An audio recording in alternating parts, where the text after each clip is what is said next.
Pemuda yatim piatu diusir saat temui kakaknya yang sukses di kota setelah 10 tahun merantau tanpa pulang. Tak terduga ia ditolong pria kaya yang ternyata adalah bos dari kakaknya. Halo semuanya, selamat datang di channel Jejak Inspirasi.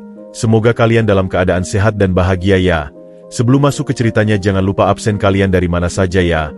Klik tombol subscribe agar tidak ketinggalan cerita menarik selanjutnya. Matahari senja menyapu langit desa dengan jingga kemerahan. Menebar cahaya keemasan yang menyelinap melalui celah-celah papan kayu rumah tua itu. Di beranda yang reot, seorang pemuda berusia 19 tahun bernama Lutfi duduk terdiam. Kedua tangannya menggenggam erat selembar kertas yang sudah menguning dan rapuh di ujung-ujungnya.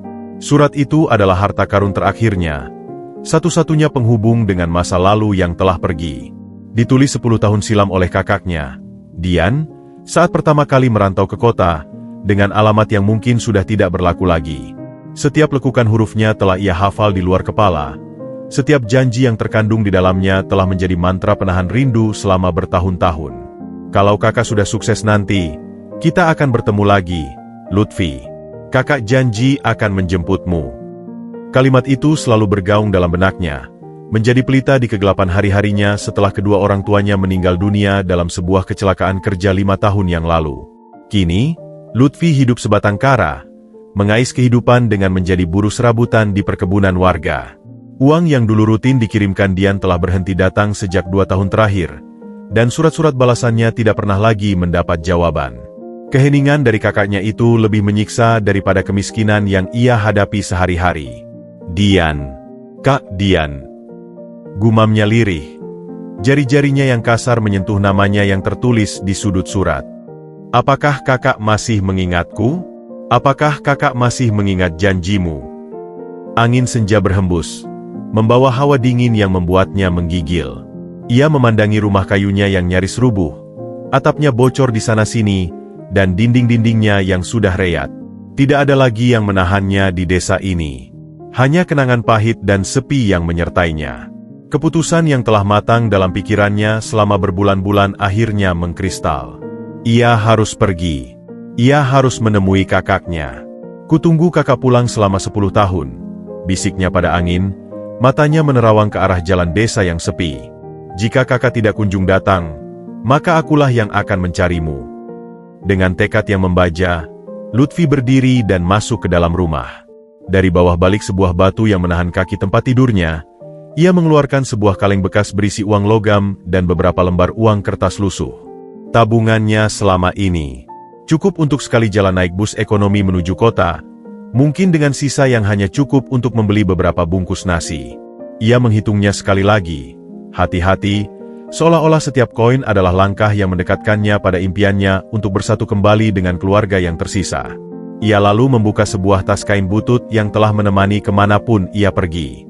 Dengan hati-hati, ia melipat 2 potong baju lusuhnya yang terbaik, sebuah celana jeans yang sudah pudar warnanya, dan foto keluarga mereka yang terakhir diambil sebelum orang tuanya meninggal.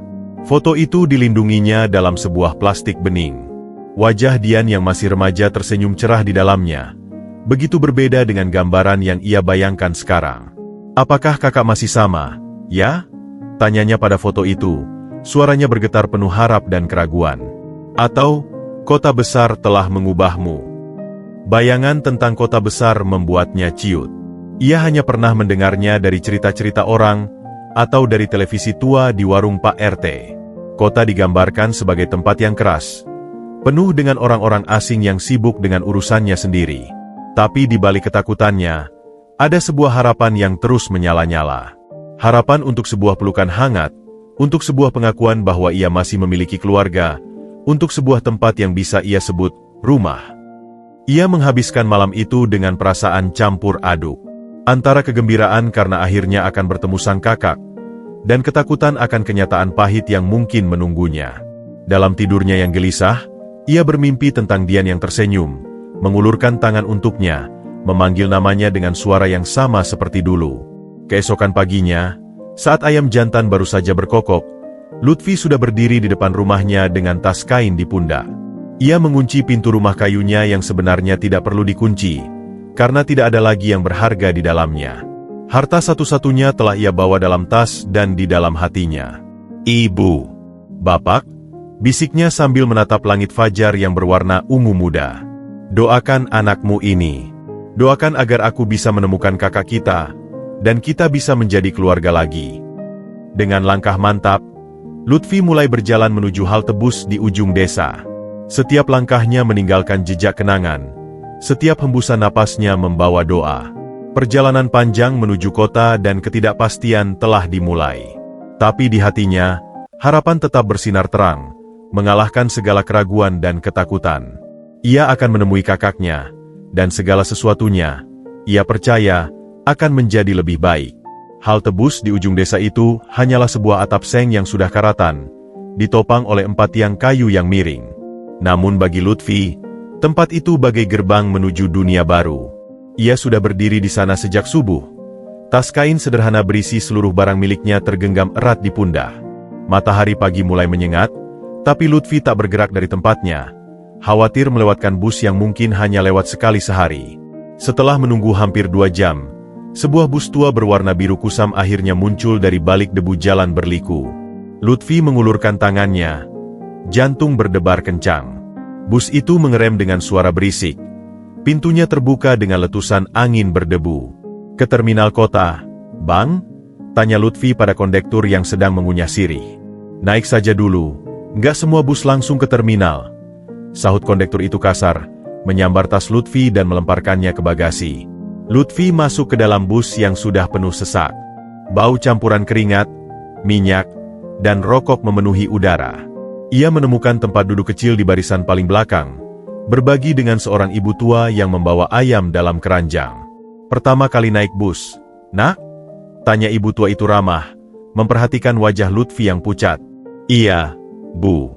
Mau ke kota mencari kakak saya," jawab Lutfi sopan. "Hati-hati di kota, Nak.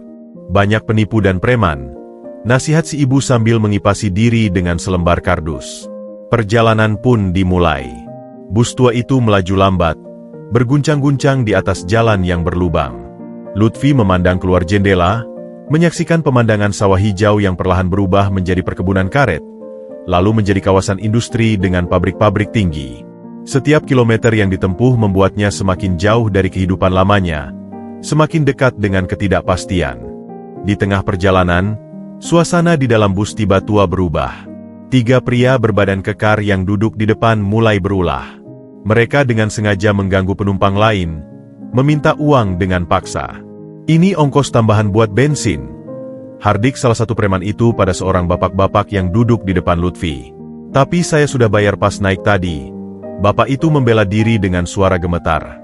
"Jangan banyak bacot." Preman itu menampar bahu bapak tua itu dengan keras.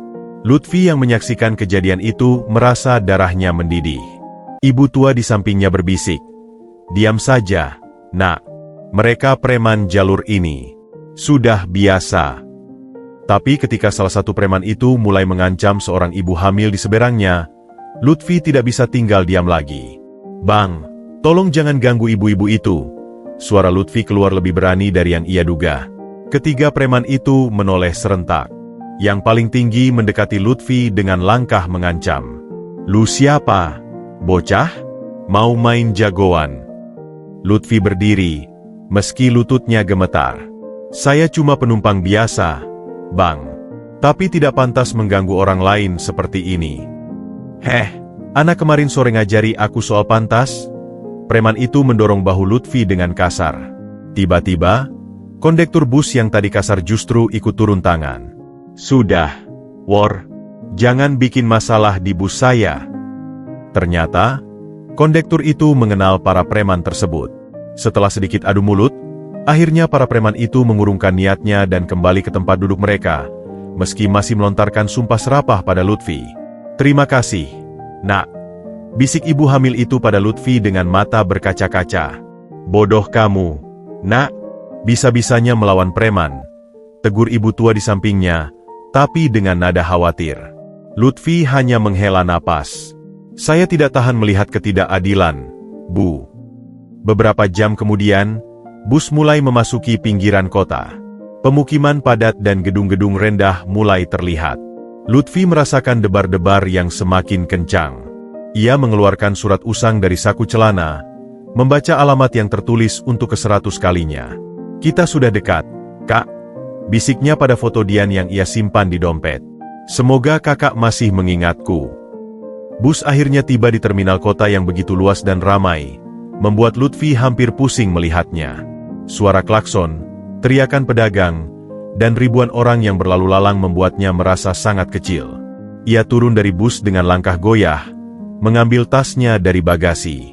"Hati-hati di kota, anak pemberani," teriak kondektur itu tiba-tiba, membuat Lutfi terkejut.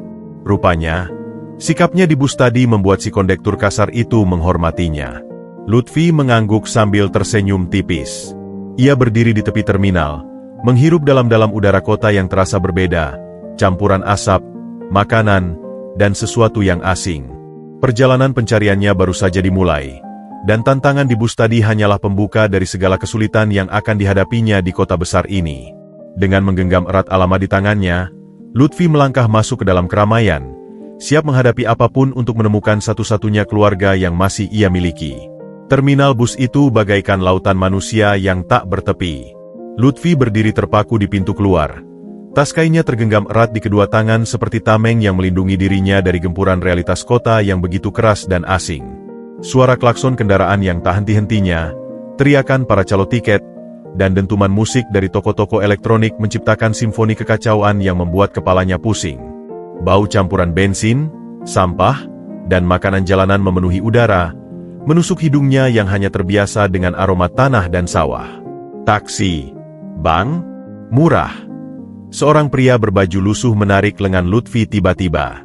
"Hotel dekat, Nak, ada yang khusus." Seorang wanita separuh baya berbisik dengan maksud tak jelas. Lutfi menggeleng cepat, berusaha melepaskan diri dari mereka. Jantungnya berdebar kencang. Ia merasa seperti ikan kecil yang tersesat di tengah samudera raya. Dengan sukar, ia mencoba mengingat petunjuk yang diberikan ibu tua di bus tadi tentang cara mencapai alamat Kak Dian. Harus naik angkot nomor 17, gumamnya sendiri. Matanya mencari-cari tanda nomor kendaraan di antara kerumunan. Setelah tersesat beberapa kali bertanya pada pedagang yang berbeda-beda, yang sebagian menjawabnya dengan sikap acuh, sebagian lagi dengan harga yang tak wajar, Lutfi akhirnya menemukan halte angkot yang dimaksud. Tapi saat ia akan naik, tas kainnya nyaris terlepas dari genggamannya. Mau kemana, saudara?" Seorang pemuda berjaket kulit menahan bahunya dengan kasar.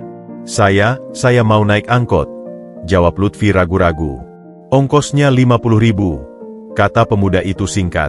"Tapi tadi kata orang cuma 10.000, bantah Lutfi. Mata pemuda itu menyipit. "Lu pikir ini desa? Ini kota. Semua serba mahal." Lutfi hampir menurut, tapi teringat nasihat ibu tua di bus. Dengan berani ia melepaskan genggaman si pemuda. "Saya cari yang lain saja."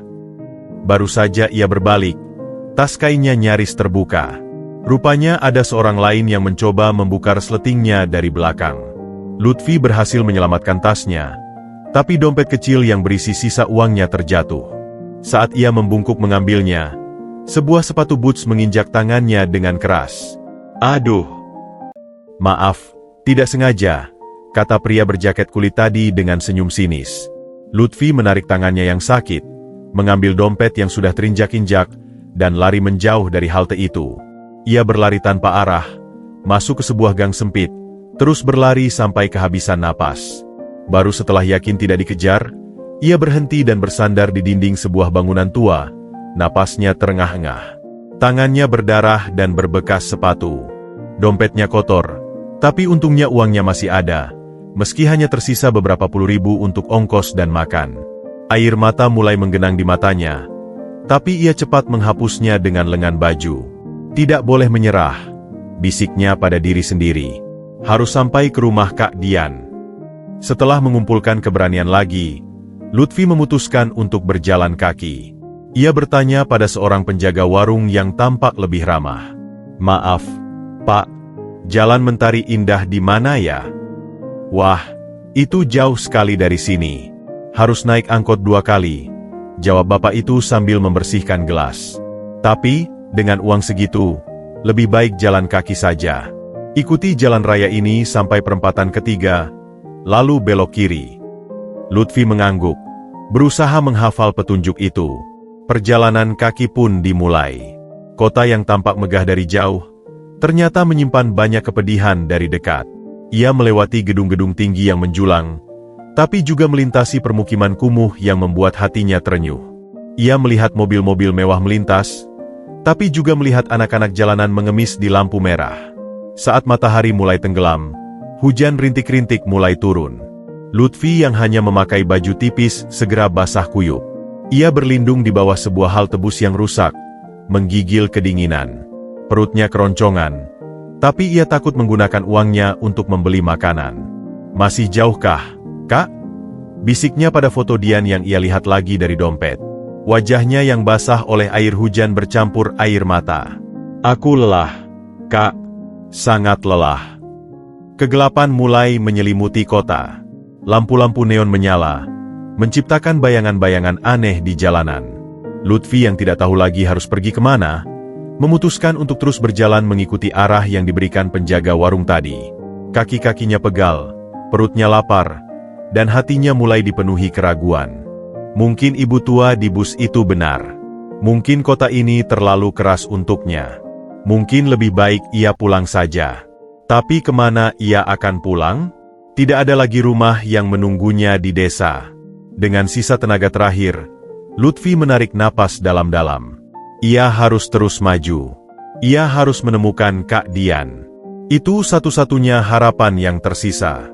Sambil memeluk tas kainnya yang basah, ia terus melangkah dalam gelapnya malam kota, seperti anak kecil yang tersesat mencari cahaya yang entah ada di ujung mana. Setiap langkahnya terasa berat, tapi tekadnya untuk bertemu satu-satunya keluarga yang masih ia miliki memberinya kekuatan untuk terus berjalan. Setelah berjalan semalaman dengan tubuh basah kuyup dan menggigil, Lutfi akhirnya menemukan kompleks apartemen Mentari Indah di ujung jalan yang jauh dari keramaian. Matahari pagi baru saja mulai menyingsing, menyinari menara-menara kaca dan beton yang menjulang tinggi, membuatnya berkedip-kedip tak percaya. Pagar besi berukir yang megah, taman-taman tertata rapi dengan air mancur, dan mobil-mobil mewah yang lalu lalang di area tersebut membuatnya merasa seperti berada di dunia yang berbeda sama sekali dari kehidupan yang ia jalani selama ini. Dengan kaki yang masih gemetar dan pakaian yang sudah kusut serta bau akibat kehujanan semalaman, Lutfi berjalan pelan menuju gerbang utama. Seorang satpam berseragam rapi langsung menghampirinya dengan tatapan curiga. "Ada perlu, Bang?" tanya satpam itu. Matanya menyapu tubuh Lutfi dari ujung kepala hingga kaki. Saya mau mencari saudara saya, Pak. Dia tinggal di sini," jawab Lutfi sambil mengeluarkan kertas alamat yang sudah lembab dan hampir robek. Satpam itu mengambil kertas tersebut, mengamatinya dengan seksama. "Menara B, lantai 15? Itu apartemen kelas premium." Tatapannya semakin tidak percaya. "Saudaramu siapa?" "Dian Sari, Pak. Usianya sekitar 27 tahun. kata Lutfi penuh harap. Wajah satpam itu berubah. Rupanya ia mengenal penghuni apartemen tersebut. "Ibu Dian? Tunggu sebentar, saya telepon dulu." Lutfi menunggu dengan jantung berdebar-debar sambil memperhatikan satpam itu berbicara di telepon. Setelah beberapa saat, satpam itu kembali dengan ekspresi yang sedikit aneh. "Silakan naik ke lantai 15. Tapi..." Satpam itu ragu. "Sebaiknya Anda menggunakan pintu samping. Untuk pengunjung seperti Anda." Lutfi mengangguk paham, meski hatinya sedikit tersayat. Ia diantar ke sebuah pintu kecil di samping gedung megah itu. Masuk lift barang yang baunya anyir dan penuh dengan bekas-bekas kardus. Lift yang bergerak pelan itu seolah mencerminkan perasaannya, naik penuh keraguan dan ketidakpastian. Saat lift terbuka di lantai 15, Lutfi menghadapi koridor yang begitu mewah dengan karpet tebal dan lampu kristal. Ia berjalan pelan, mencari nomor unit yang tertera di kertas. Ketika akhirnya berdiri di depan pintu kayu berukir yang megah, lututnya hampir gemetar. Dengan napas tertahan, ia menekan bel pintu yang berkilauan. Beberapa detik yang terasa seperti abad berlalu sebelum pintu itu terbuka. Dan di sana, berdiri seorang wanita dengan gaun tidur sutra yang elegan, rambut tertata rapi, dan wajah yang masih segar meski baru bangun tidur. Tapi di balik kecantikan itu, ada sesuatu yang asing, sebuah kedewasaan dan kekakuan yang tidak ia kenal. "Kak Dian?" Suara Lutfi hampir seperti bisikan, penuh harap dan keraguan. Wanita itu terkesiap, matanya membelalak. Ia menyapu tubuh Lutfi yang masih basah, kotor, dan berbau dengan pandangan yang tak bisa menyembunyikan keterkejutan dan sedikit kejijikan. "Lutfi, itu benar kamu?" Suara Dian terdaga serak. "Apa yang kamu lakukan di sini? Dalam keadaan seperti ini?" "Maaf, Kak. Saya tidak punya pilihan lagi," jawab Lutfi. Tangannya gemetar memegang ujung tas kainnya. "Orang tua sudah tidak ada, dan di kampung, saya tidak punya siapa-siapa lagi. Saya mohon, izinkan saya tinggal sementara, sampai saya bisa cari kerja." Tunggu. Dian memotong. Suaranya mulai meninggi. "Kamu pikir ini tempat apa? Hotel? Tempat penampungan?" Ia melirik ke dalam apartemennya yang bersih dan mewah, lalu kembali menatap Lutfi. "Lihat dirimu, Lutfi. Kamu bau, kotor, dan datang tanpa pemberitahuan." Lutfi tertunduk, pipinya memerah. "Saya sudah kirim surat, Kak, tapi tidak pernah ada balasan. Uang yang dulu kakak kirim juga sudah berhenti. Kehidupan di kota ini tidak semudah yang kamu kira," potong Dian lagi. Wajahnya mulai memerah. "Aku sudah berusaha keras membangun reputasi di sini. Kalau orang lain tahu ada adikku yang seperti ini." "Yang seperti apa, Kak?" tanya Lutfi. Suaranya mulai bergetar. "Aku masih adikmu, kan? Masih keluarga." "Keluarga?" Dian tertawa getir. "Keluarga tidak akan datang tiba-tiba dan memalukan seperti ini. Kamu tahu tidak? Aku harus bekerja keras selama 10 tahun untuk bisa sampai di posisi ini, untuk bisa tinggal di tempat seperti ini, dan kamu pikir kamu bisa datang begitu saja dan merusak semuanya?" Air mata mulai mengalir di pipi Lutfi. "Saya tidak mau merusak apapun, Kak. Saya hanya ingin bertemu kakak. Sudah 10 tahun kita tidak bertemu. Saya kangen." Dian menghela napas panjang. Matanya menghindari tatapan Lutfi yang memelas. "Dengarlah, Lutfi. Aku sedang dalam masa yang sangat penting di karierku. Aku tidak bisa menerima kamu sekarang. Lebih baik kamu pulang saja." Tapi sebelum Lutfi sempat membuka mulut lagi, seorang wanita lain muncul dari dalam apartemen. Cantik, berpenampilan modis, dan membawa tas merek mahal. "Dian, siapa ini? Kok berisik sekali dari tadi?" tanya wanita itu dengan suara mencibir. Dian langsung berubah. Wajahnya pucat. "Oh, tidak siapa-siapa, Sandra. Hanya orang salah alamat." "Sandra? Teman sekamar? Atau kekasih?" Lutfi tidak tahu. Tapi yang ia lihat adalah bagaimana wajah Kak Dian berubah total. Dari kakak yang dulu ia kenal menjadi seseorang yang asing, penuh kepura-puraan. "Saya bukan orang salah alamat," protes Lutfi. Suaranya lantang untuk pertama kalinya. "Saya Lutfi, adik kandungnya." Wajah Dian berubah pucat pasi. Ia mengambil beberapa lembar uang dari dompetnya dan menyodorkannya pada Lutfi. "Ini untuk ongkos pulang. Pergilah, Lutfi. Jangan buat malu." Lutfi memandangi uang itu, lalu menatap wajah kakaknya yang sudah berubah. Hancur hatinya. 10 tahun menanti, berharap, bermimpi, berakhir seperti ini. "Dulu, sebelum kakak pergi," kata Lutfi dengan suara bergetar, "kakak berjanji akan menjemput saya kalau sudah sukses. Tapi sekarang, kakak malah mengusir saya." Dian menghindari tatapannya. "Dunia tidak sesederhana itu, Lutfi. Sekarang, tolong pergilah." Dengan hati hancur, Lutfi berbalik. Ia tidak mengambil uang yang ditawarkan. Langkahnya gontai meninggalkan pintu apartemen mewah itu, meninggalkan kakaknya yang sudah menjadi orang asing, meninggalkan semua harapan yang selama ini ia peluk erat. Pintu tertutup dengan bunyi yang keras, mengakhiri pertemuan yang ia nantikan selama 10 tahun. Lutfi berdiri sebentar di koridor mewah itu, lalu berjalan menuju lift dengan langkah lunglai. Air matanya jatuh tanpa suara, membasahi karpet mahal yang mungkin lebih berharga dari seluruh hidupnya di desa. Lift turun dengan pelan, namun bagi Lutfi, setiap lantai yang dilaluinya terasa seperti jurang yang semakin dalam menghunjam ke dalam hatinya yang remuk. Bayangan wajah Dian yang dingin dan penuh penolakan terus terpampang di benaknya, bergantian dengan kenangan masa kecil mereka dulu, saat Dian dengan sabar mengajarinya membaca, melindunginya dari bulian anak-anak lain, dan berjanji akan selalu menjaganya. Kini, janji-janji manis itu hancur berkeping-keping, digantikan oleh kenyataan pahit bahwa darah dan ikatan keluarga ternyata tak berarti apa-apa dibandingkan dengan gengsi dan status sosial. Saat lift terbuka di lantai dasar, Lutfi berjalan keluar dengan langkah gontai. Matanya berkaca-kaca, namun ia berusaha menahan tangisnya. Ia melewati lobi yang megah dengan kepala tertunduk, merasakan tatapan sinis dari resepsionis dan satpam yang tadi menghalang-halanginya. Udara dingin dari AC terasa menusuk tulang, seolah ikut mengusirnya dari tempat yang tak pernah menjadi miliknya. Di luar, hujan mulai turun lagi. Butiran air yang deras membasahi tubuhnya yang sudah lelah, menyatu dengan air mata yang akhirnya tak terbendung lagi. Lutfi berjalan tanpa arah, menyusuri trotoar yang basah sementara orang-orang lalu lalang dengan payung dan jas hujan mereka yang elegan.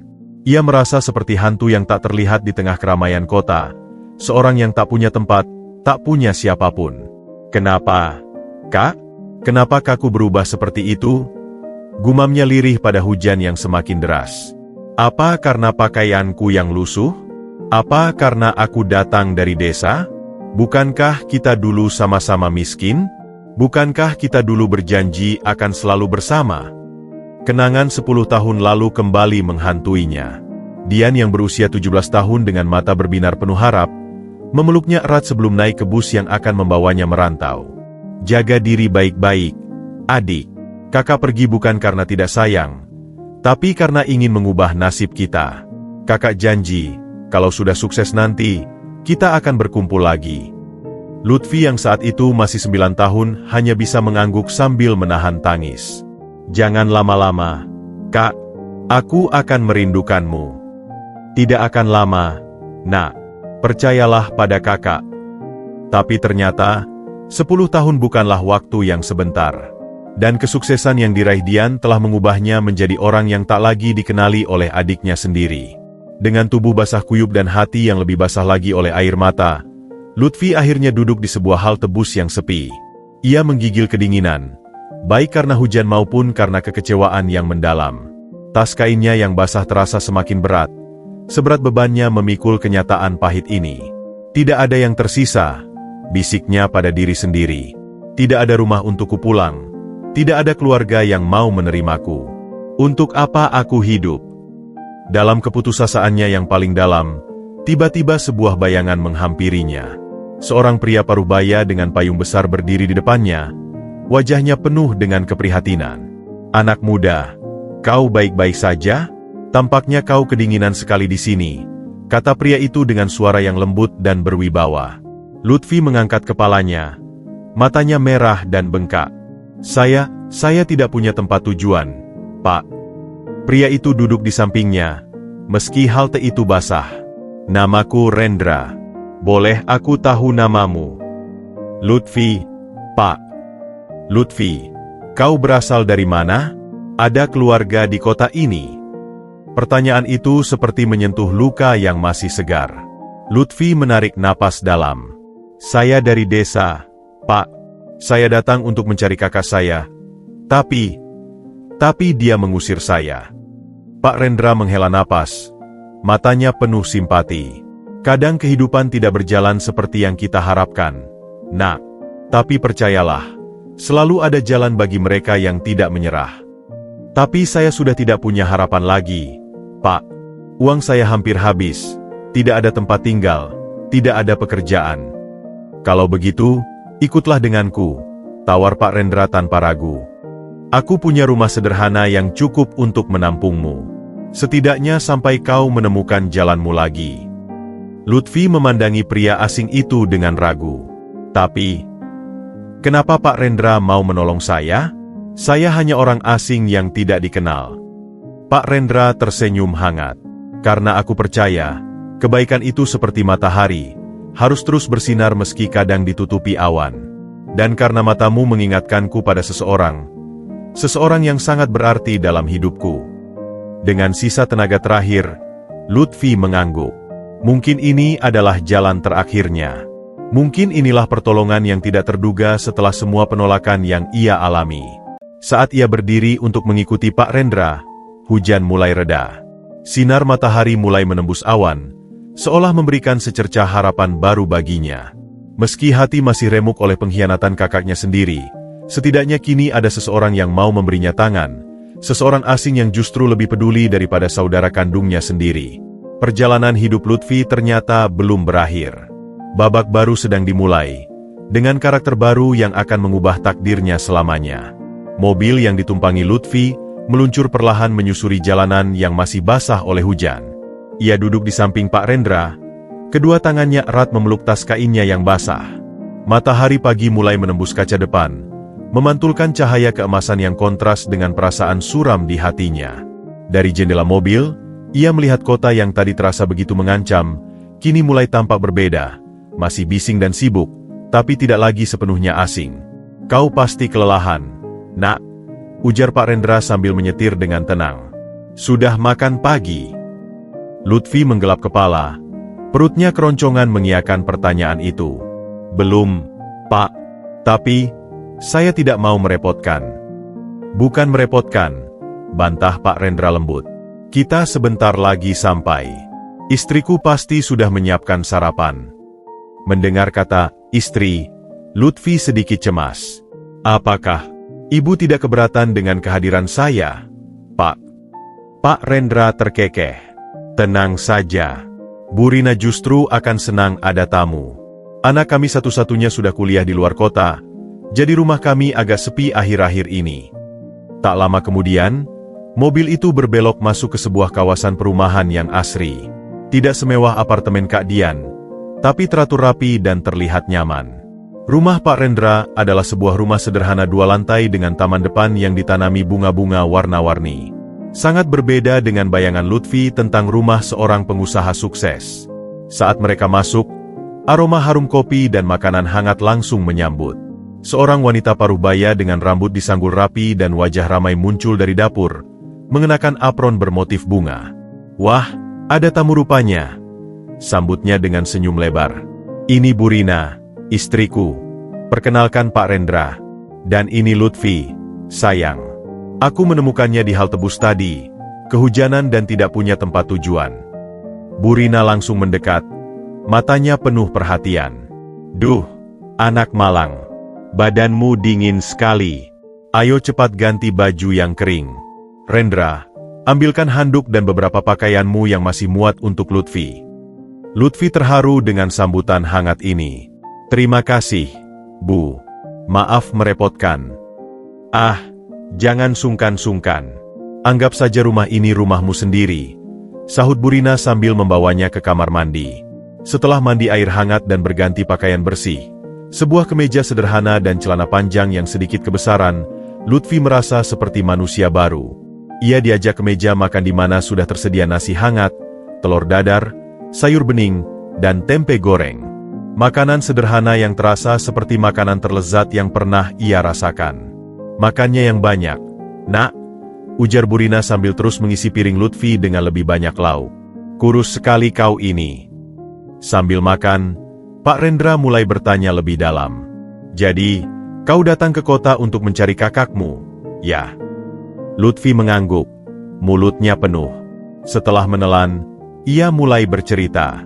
"Iya, Pak. Kak Dian merantau 10 tahun yang lalu. Dulu dia rutin mengirim uang dan surat, tapi 2 tahun terakhir, putus hubungan sama sekali. Dan ketika kau menemukannya," lanjut Pak Rendra dengan suara lembut. "Dia mengusir saya," jawab Lutfi lirih, matanya kembali berkaca-kaca. "Dia malu dengan penampilan saya. Kata dia, saya bisa merusak reputasinya." Bu Rina menghela napas panjang. Astaga, sedih sekali mendengarnya. Padahal keluarga itu anugerah terbesar. Pak Rendra mengangguk, wajahnya serius. Kadang, kesuksesan materi bisa membutakan orang terhadap hal-hal yang benar-benar penting dalam hidup. Ia berhenti sejenak, memandangi Lutfi. "Kau punya rencana apa sekarang?" Lutfi menggeleng. "Saya tidak tahu, Pak. Uang saya tinggal sedikit, tidak cukup untuk pulang. Dan, Tidak ada yang menunggu saya di desa. Kalau begitu, ujar Pak Rendra, bagaimana kalau kau tinggal sementara di sini? Kami punya kamar kosong di lantai 2. Dan kalau kau mau, aku bisa memberimu pekerjaan serabutan di perusahaanku. Lutfi terkejut. Saya? Bekerja di perusahaan Bapak? Tapi, saya tidak punya pengalaman, tidak punya pendidikan yang memadai. Pengalaman bisa dicari, potong Pak Rendra. Yang penting kemauan dan kejujuran. Dan dari ceritamu tadi, serta caramu membela penumpang lain di bus, aku yakin kau memiliki kedua hal itu. Bu Rina menambahkan, iya, nak, pikirkan saja baik-baik. Tidak usah terburu-buru menjawab. Tapi Lutfi sudah tahu jawabannya. Ini adalah kesempatan yang tidak boleh ia sia-siakan. Saya menerima tawaran Bapak dan Ibu. Terima kasih banyak. Saya berjanji tidak akan mengecewakan kepercayaan Bapak dan Ibu. Setelah sarapan, Bu Rena mengajaknya ke kamar di lantai 2. Kamar itu sederhana tapi bersih, dengan tempat tidur, meja belajar, dan lemari pakaian. Jendelanya menghadap ke taman belakang yang asri. Ini kamarmu selama kau tinggal di sini, kata Bu Rina. Beristirahatlah dulu. Kau pasti lelah sekali. Setelah sendirian, Lutfi duduk di tepi tempat tidur, meraba-raba selimut yang bersih dan wangi. Air matanya akhirnya tumpah lagi, tapi kali ini air mata haru dan syukur. Di tengah keputusasaan,nya ia menemukan keluarga baru yang tidak pernah ia duga. Dari jendela, ia melihat Pak Rendra sedang menyiram tanaman di taman, bersiul riang. Lutfi tersenyum kecil. Mungkin, inilah takdir yang seharusnya. Maka kepergiannya dari desa tidak sia-sia, meski tidak berakhir sesuai rencana. Dengan hati yang mulai tenang, Lutfi membaringkan tubuhnya yang lelah. Untuk pertama kalinya sejak datang ke kota, ia merasa aman dan diterima. Dan untuk pertama kalinya, ada harapan baru yang mulai tumbuh di hatinya. Malam telah tiba dengan tenang, menyelimuti rumah keluarga Rendra dalam keheningan yang damai. Lutfi terbaring di tempat tidur yang nyaman. Matanya menatap langit-langit kamar yang diterangi cahaya bulan. Setelah hari yang begitu panjang dan penuh gejolak, tubuhnya lelah namun pikirannya masih aktif berkeliaran.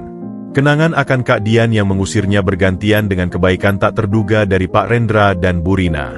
Kontras yang begitu tajam membuatnya bertanya-tanya, apa yang membuat seseorang bisa begitu berbeda dalam memandang sesama?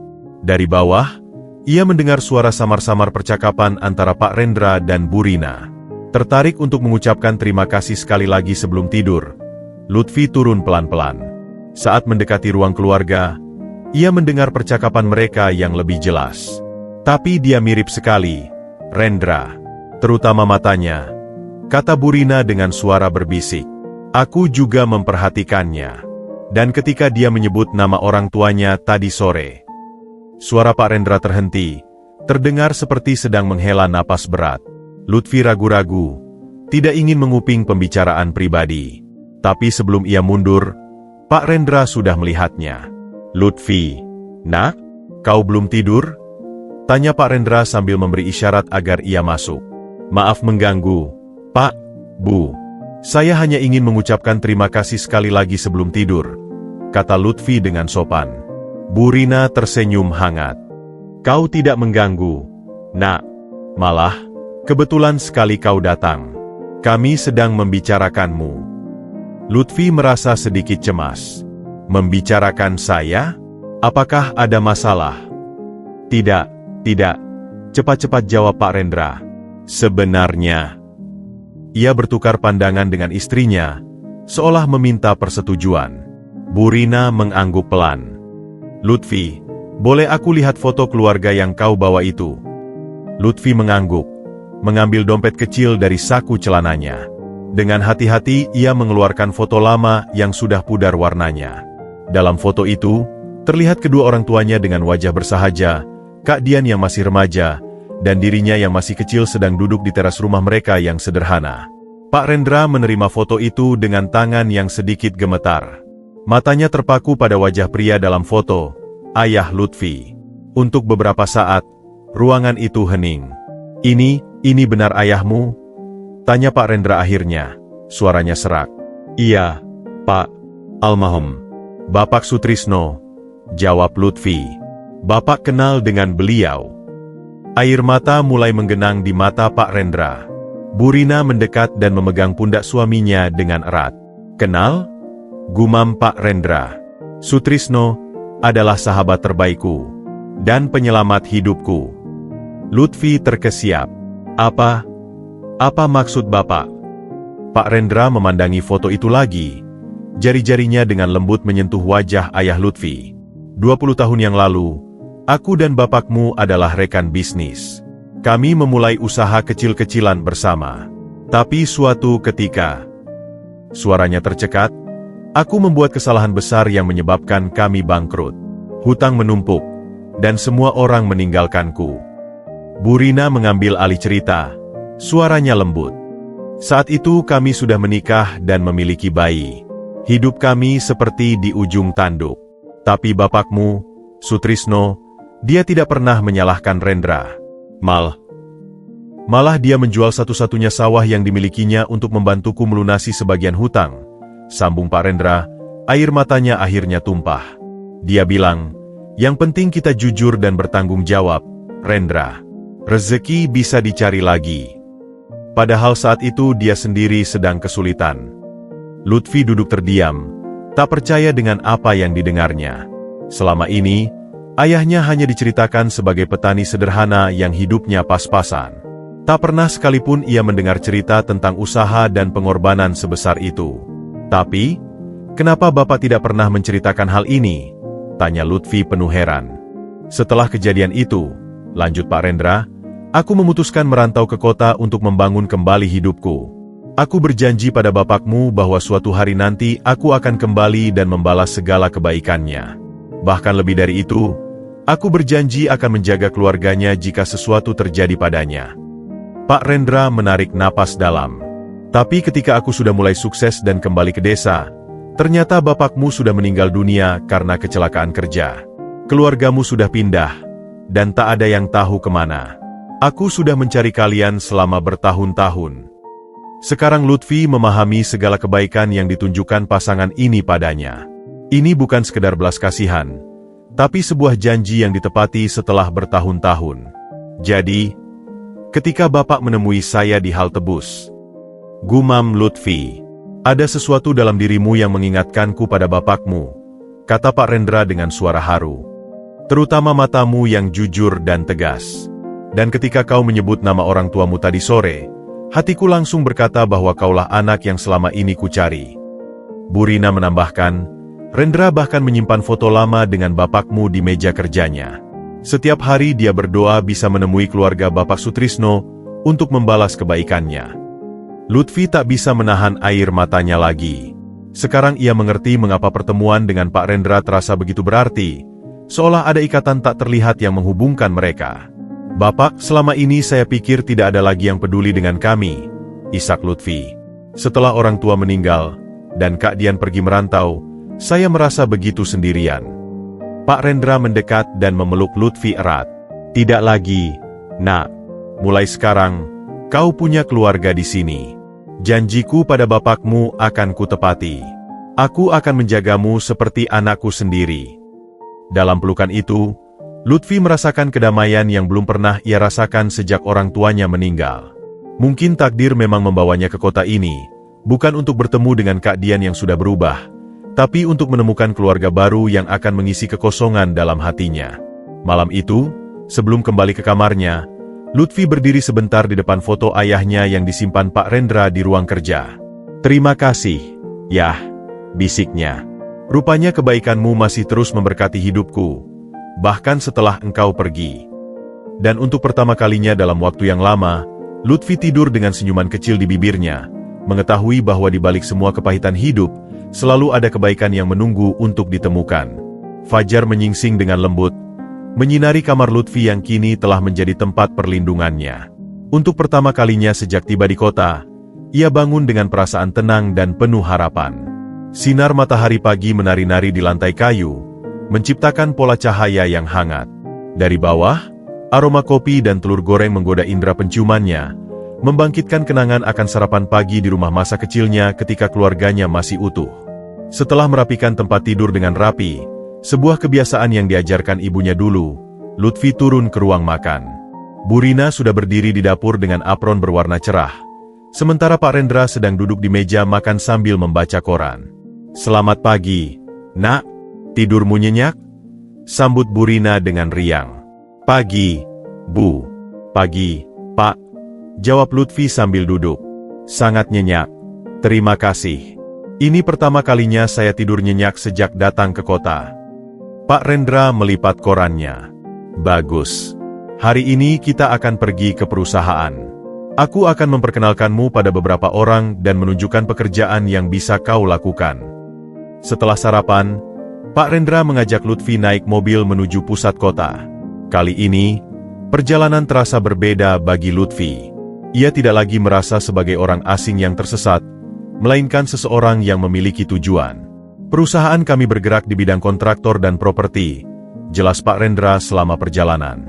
"Kami mengerjakan proyek-proyek pembangunan perumahan, gedung perkantoran, dan renovasi." Mobil akhirnya berhenti di depan sebuah gedung perkantoran sederhana berlantai 6. Berbeda dengan bayangan Lutfi tentang gedung pencakar langit yang megah, gedung ini terlihat fungsional dan praktis. "Selamat pagi, Pak Rendra," sapa resepsionis muda di lobi. "Pagi, Maya. Ini Lutfi. Dia akan membantu di sini selama beberapa waktu. Tolong beri dia kartu akses sementara." Maya mengangguk sambil memperhatikan Lutfi dengan penasaran. "Baik, Pak." Pak Rendra kemudian membawa Lutfi berkeliling, memperkenalkannya pada berbagai departemen. Mereka mengunjungi bagian administrasi, di mana para staf sibuk dengan komputer dan dokumen, lalu ke bagian teknik yang penuh dengan gambar blueprint, dan akhirnya ke gudang peralatan di belakang gedung. "Untuk permulaan, kau akan membantu Mas Heri di gudang," kata Pak Rendra sambil menunjuk seorang pria berotot dengan kumis tebal yang sedang memeriksa inventaris.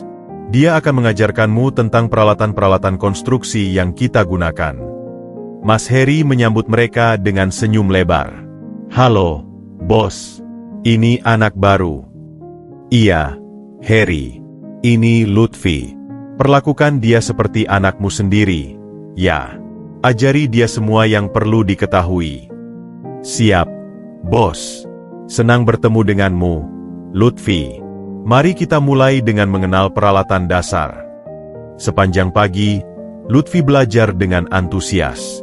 Mas Heri menunjukkan berbagai jenis perkakas, dari palu dan obeng sederhana hingga mesin-mesin berat seperti bor dan gergaji mesin.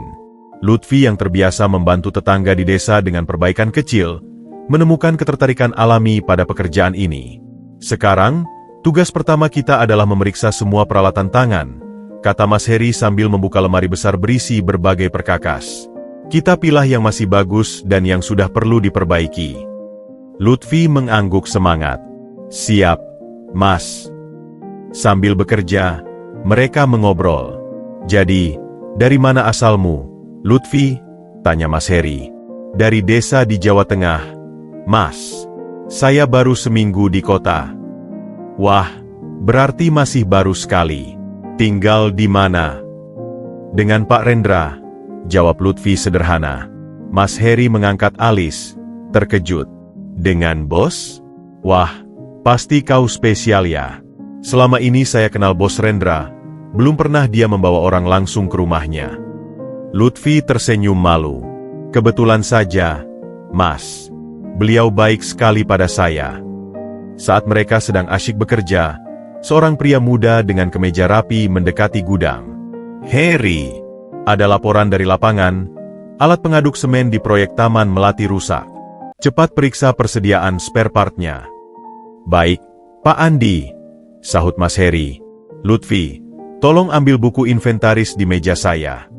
Saat Lutfi mengambil buku, pria bernama Andi itu memperhatikannya dengan curiga. "Siapa ini? Karyawan baru?" "Iya, Pak Andi. Ini Lutfi, asisten baru saya," jawab Mas Heri. Andi mendekati Lutfi. "Kau punya pengalaman di bidang konstruksi?" "Tidak secara formal, Pak. Tapi saya biasa membantu perbaikan kecil di desa," jawab Lutfi jujur. Andi menghela napas. "Bos Rendra mulai merekrut orang tanpa latar belakang lagi? Baiklah, Yang penting kau bekerja keras. Setelah Andi pergi, Mas Heri berbisik pada Lutfi. Jangan terlalu dipikirkan. Itu Pak Andi, kepala divisi logistik. Dia memang perfeksionis. Siang hari, Lutfi diajak makan di kantin perusahaan bersama Mas Heri dan beberapa karyawan lain. Ia mulai mengenal lingkungan barunya. Ada yang ramah seperti Sari dari administrasi yang membantunya mengisi formulir, dan ada yang masih menjaga jarak seperti Andi tadi. Saat kembali bekerja di gudang, Lutfi memperhatikan ada beberapa peralatan yang disimpan dengan tidak rapi. Dengan inisiatif, ia mulai mengatur ulang rak-rak penyimpanan, mengelompokkan perkakas berdasarkan jenis dan fungsinya. Wah, ide bagus, puji Mas Heri. Selama ini saya saja yang mengatur, tapi tidak pernah sempat merapikannya. Saya senang mengatur barang, Mas.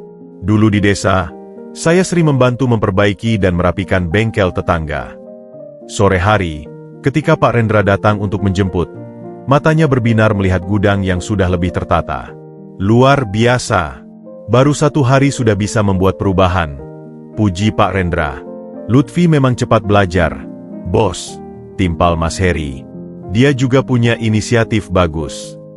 Di mobil pulang, Pak Rendra bertanya, bagaimana hari pertamamu? Menakjubkan, Pak, jawab Lutfi bersemangat. Saya belajar banyak hal baru, dan Mas Heri sangat baik mengajari saya. Besok, mungkin kau bisa ikut ke lapangan. Ada proyek perumahan sederhana yang sedang kami kerjakan. Kau bisa melihat langsung penerapan peralatan-peralatan tadi. Mendengar itu, Lutfi tidak bisa menyembunyikan kegembiraannya. Untuk pertama kalinya dalam hidupnya, ia merasa memiliki masa depan yang jelas. Mungkin nasib membawanya ke kota bukan untuk bergantung pada Kak Dian, tapi untuk menemukan jalannya sendiri. Saat malam tiba, Lutfi menulis catatan kecil di buku hariannya.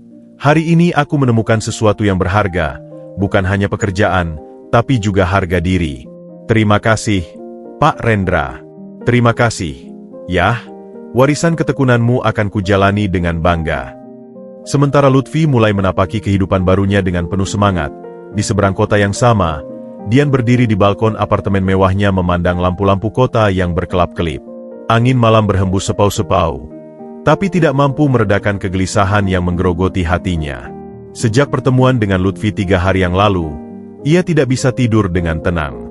Bayangan wajah adiknya yang kecewa dan terluka terus menghantuinya. Masih memikirkan adikmu? Tanya Sandra dari dalam ruangan. Suaranya datar tanpa empati. Dian menoleh, wajahnya tegang. Aku bukan memikirkannya. Aku hanya bertanya-tanya apa yang dilakukannya sekarang. Apakah dia sudah pulang ke desa? Sandra mendekat dengan 2 gelas wine di tangannya. Seharusnya begitu. Dia sudah kau beri uang untuk ongkos pulang, kan? Dia tidak mengambil uangku, jawab Dian pendek. Dia pergi dengan tangan hampa. Loh? Berarti dia lebih sombong dari yang kukira, celetuk Sandra sambil menyerahkan segelas wine pada Dian. Sudah, lupakan saja. Yang penting kau sudah melakukan kewajibanmu. Tapi kata-kata Sandra justru membuat perasaan bersalah Dian semakin menjadi. Ia teringat masa kecil mereka dulu, ketika Lutfi masih kecil dan selalu mengekor di belakangnya. Ia ingat bagaimana Lutfi selalu membelanya ketika orang tua memarahinya karena pulang terlambat. Ia ingat janjinya untuk menjemput Lutfi jika sudah sukses. Tapi Sandra, dia satu-satunya keluarga yang masih kumiliki, bisik Dian, suaranya lemah. Dan lihatlah apa yang terjadi padamu karena keluarga. Hardik Sandra, kau sudah bekerja keras 10 tahun untuk melupakan masa lalumu yang menyedihkan. Untuk membangun identitas baru. Apakah kau mau semua itu hancur karena seorang adik yang datang tiba-tiba dengan pakaian compang-camping? Dian terdiam, meneguk wine-nya dalam-dalam. Kata-kata Sandra memang keras, tapi ada benarnya juga. 10 tahun terakhir ia telah berusaha mati-matian untuk mengubur masa lalunya yang miskin. Dari seorang sekretaris biasa, ia berhasil menjadi manajer pemasaran di perusahaan properti ternama. Ia bergaul dengan orang-orang kaya, hidup dalam kemewahan, dan yang terpenting, tidak ada yang tahu latar belakang keluarganya yang miskin. Kau benar. Akhirnya Dian menghela napas.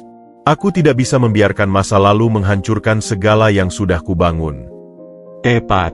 Sekarang, fokus saja pada presentasi besok dengan direktur. Kubisikan, Pak Rendra akan datang sendiri untuk meninjau proyek baru kita. Ini kesempatan emas untuk membuat impresion yang baik. Mendengar nama Pak Rendra, Dian mengangguk cepat. Direktur utama perusahaan itu dikenal sebagai orang yang tegas dan perfeksionis. Kesempatan untuk presentasi langsung di hadapannya adalah sesuatu yang sangat langka. Keesokan harinya, Dian tiba di kantor lebih awal dari biasanya. Ia mengenakan setelan bisnis termahal yang dimilikinya, dengan makeup sempurna dan rambut tertata rapi.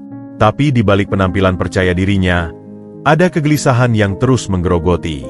"Selamat pagi, Ibu Dian," sapa resepsionis saat ia melewati lobi. "Pagi, Maya. Apakah Pak Rendra sudah tiba?" "Belum, Ibu. Tapi ada pesan untuk Ibu dari bagian logistik. Mereka meminta konfirmasi ulang untuk pengiriman material ke proyek Taman Melati." Dian mengangguk, lalu bergegas menuju ruang rapat untuk persiapan terakhir. Saat melewati koridor yang menghadap ke area parkir belakang, matanya tertarik pada seorang pemuda yang sedang membantu memuat barang dari gudang. Ada sesuatu yang familiar dari postur tubuhnya.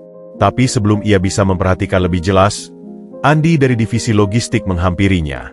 "Ibu Dian, saya perlu tanda tangan Ibu untuk dokumen ini." Dian segera beralih perhatian, tidak menyadari bahwa pemuda yang baru saja ia lihat adalah Lutfi yang sedang membantu Mas Heri mengatur pengiriman material. Sepanjang pagi, Dian memimpin rapat persiapan dengan timnya. Tapi konsentrasinya terus terpecah. Setiap kali ada orang baru yang lewat di luar ruang kaca, jantungnya berdebar kencang, khawatir kalau Lutfi muncul tiba-tiba.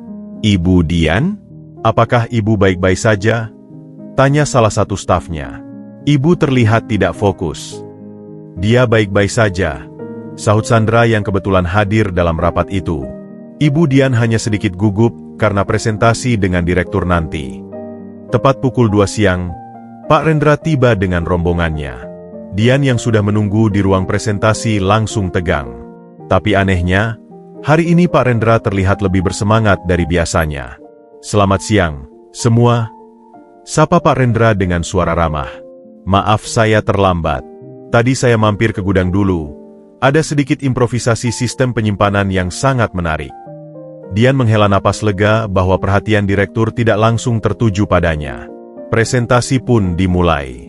Selama 1 jam berikutnya, Dian memaparkan proposal pengembangan pemasaran untuk proyek perumahan baru mereka. Ia berbicara dengan lancar dan penuh percaya diri, menunjukkan penguasaan materi yang baik. "Presentasi yang bagus, Ibu Dian," puji Pak Rendra di akhir sesi. "Tapi saya ingin tahu, dari mana inspirasi strategi pemasaran segmen menengah bawah ini? Biasanya Ibu lebih fokus pada pasar premium." Dian tersipu malu. Sebenarnya, strategi ini terinspirasi dari latar belakangnya sendiri yang memahami betul kebutuhan masyarakat menengah ke bawah. Tapi tentu saja ia tidak bisa mengatakannya. "Ini hasil penelitian pasar kami, Pak. Kami menemukan potensi yang belum tergarap maksimal di segmen ini." Pak Rendra mengangguk, tapi matanya tajam. "Menarik. Karena kebetulan, saya baru saja merekrut seorang anak muda dari desa yang memberikan perspektif serupa. Mungkin suatu saat kalian bisa bertukar pikiran." Dian merasa napasnya tersendat. "Anak muda dari desa, Pak?" "Iya. Pemuda yang sangat menjanjikan. Jujur, pekerja keras, dan punya insting yang baik." Pak Rendra tersenyum. Sayangnya dia tidak punya latar belakang pendidikan formal yang memadai. Tapi menurut saya, pengalaman hidupnya yang sederhana justru memberinya wawasan yang berharga. Sandra yang duduk di samping Dian menyepaknya pelan, mengingatkannya untuk tetap tenang. Kami akan dengan senang hati belajar darinya, Pak," jawab Dian dengan suara sedikit gemetar. Setelah rapat usai dan Pak Rendra pergi, Dian langsung menuju ruang kerjanya dengan langkah cepat. Jantungnya berdebar kencang. Apakah mungkin anak muda yang dimaksud Pak Rendra adalah Lutfi? Tapi tidak mungkin, pikirnya. Lutfi pasti sudah pulang ke desa. "Kau lihat?" Pak Rendra pun menghargai orang yang berkompeten, bukan karena latar belakangnya, gumamnya pada diri sendiri. Tapi kata-kata itu justru membuatnya semakin tersiksa. Jika Pak Rendra saja bisa menghargai orang sederhana dari desa, mengapa ia sendiri justru mengusir adik kandungnya? Malam itu, Dian duduk sendiri di apartemennya yang mewah, memandangi foto lama keluarganya yang tersembunyi di laci meja kerjanya. Air matanya jatuh satu persatu membasahi kaca bingkai foto. "Maafkan aku, Lutfi," bisiknya pada foto adiknya yang masih kecil itu. Aku hanya takut kembali menjadi miskin." Tapi di kedalaman hatinya, ia tahu bahwa alasan itu hanyalah pembenaran atas kesombongan dan keegoisannya sendiri. Dan rasa bersalah itu mulai membakar jiwanya, lebih menyakitkan daripada kemiskinan yang pernah ia alami dulu. Minggu-minggu berlalu bagi Lutfi dengan ritme yang menyenangkan. Setiap pagi ia berangkat kerja bersama Pak Rendra, menghabiskan hari dengan belajar dari Mas Heri di gudang, dan sesekali diajak mengunjungi proyek-proyek konstruksi. Pengetahuannya tentang dunia konstruksi berkembang pesat, dan yang lebih penting, ia menemukan rasa percaya diri yang selama ini terpendam. Suatu Senin pagi, Pak Rendra mengajak Lutfi ke ruang kerjanya yang luas di lantai 3. Dari jendela kaca, terlihat pemandangan kota yang sibuk di bawah. "Lutfi, aku perhatikan kau sudah menguasai sistem inventaris di gudang dengan baik," puji Pak Rendra sambil menawarkan kursi di seberang meja kerjanya.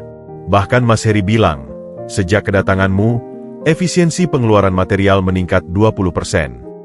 Lutfi tersipu malu.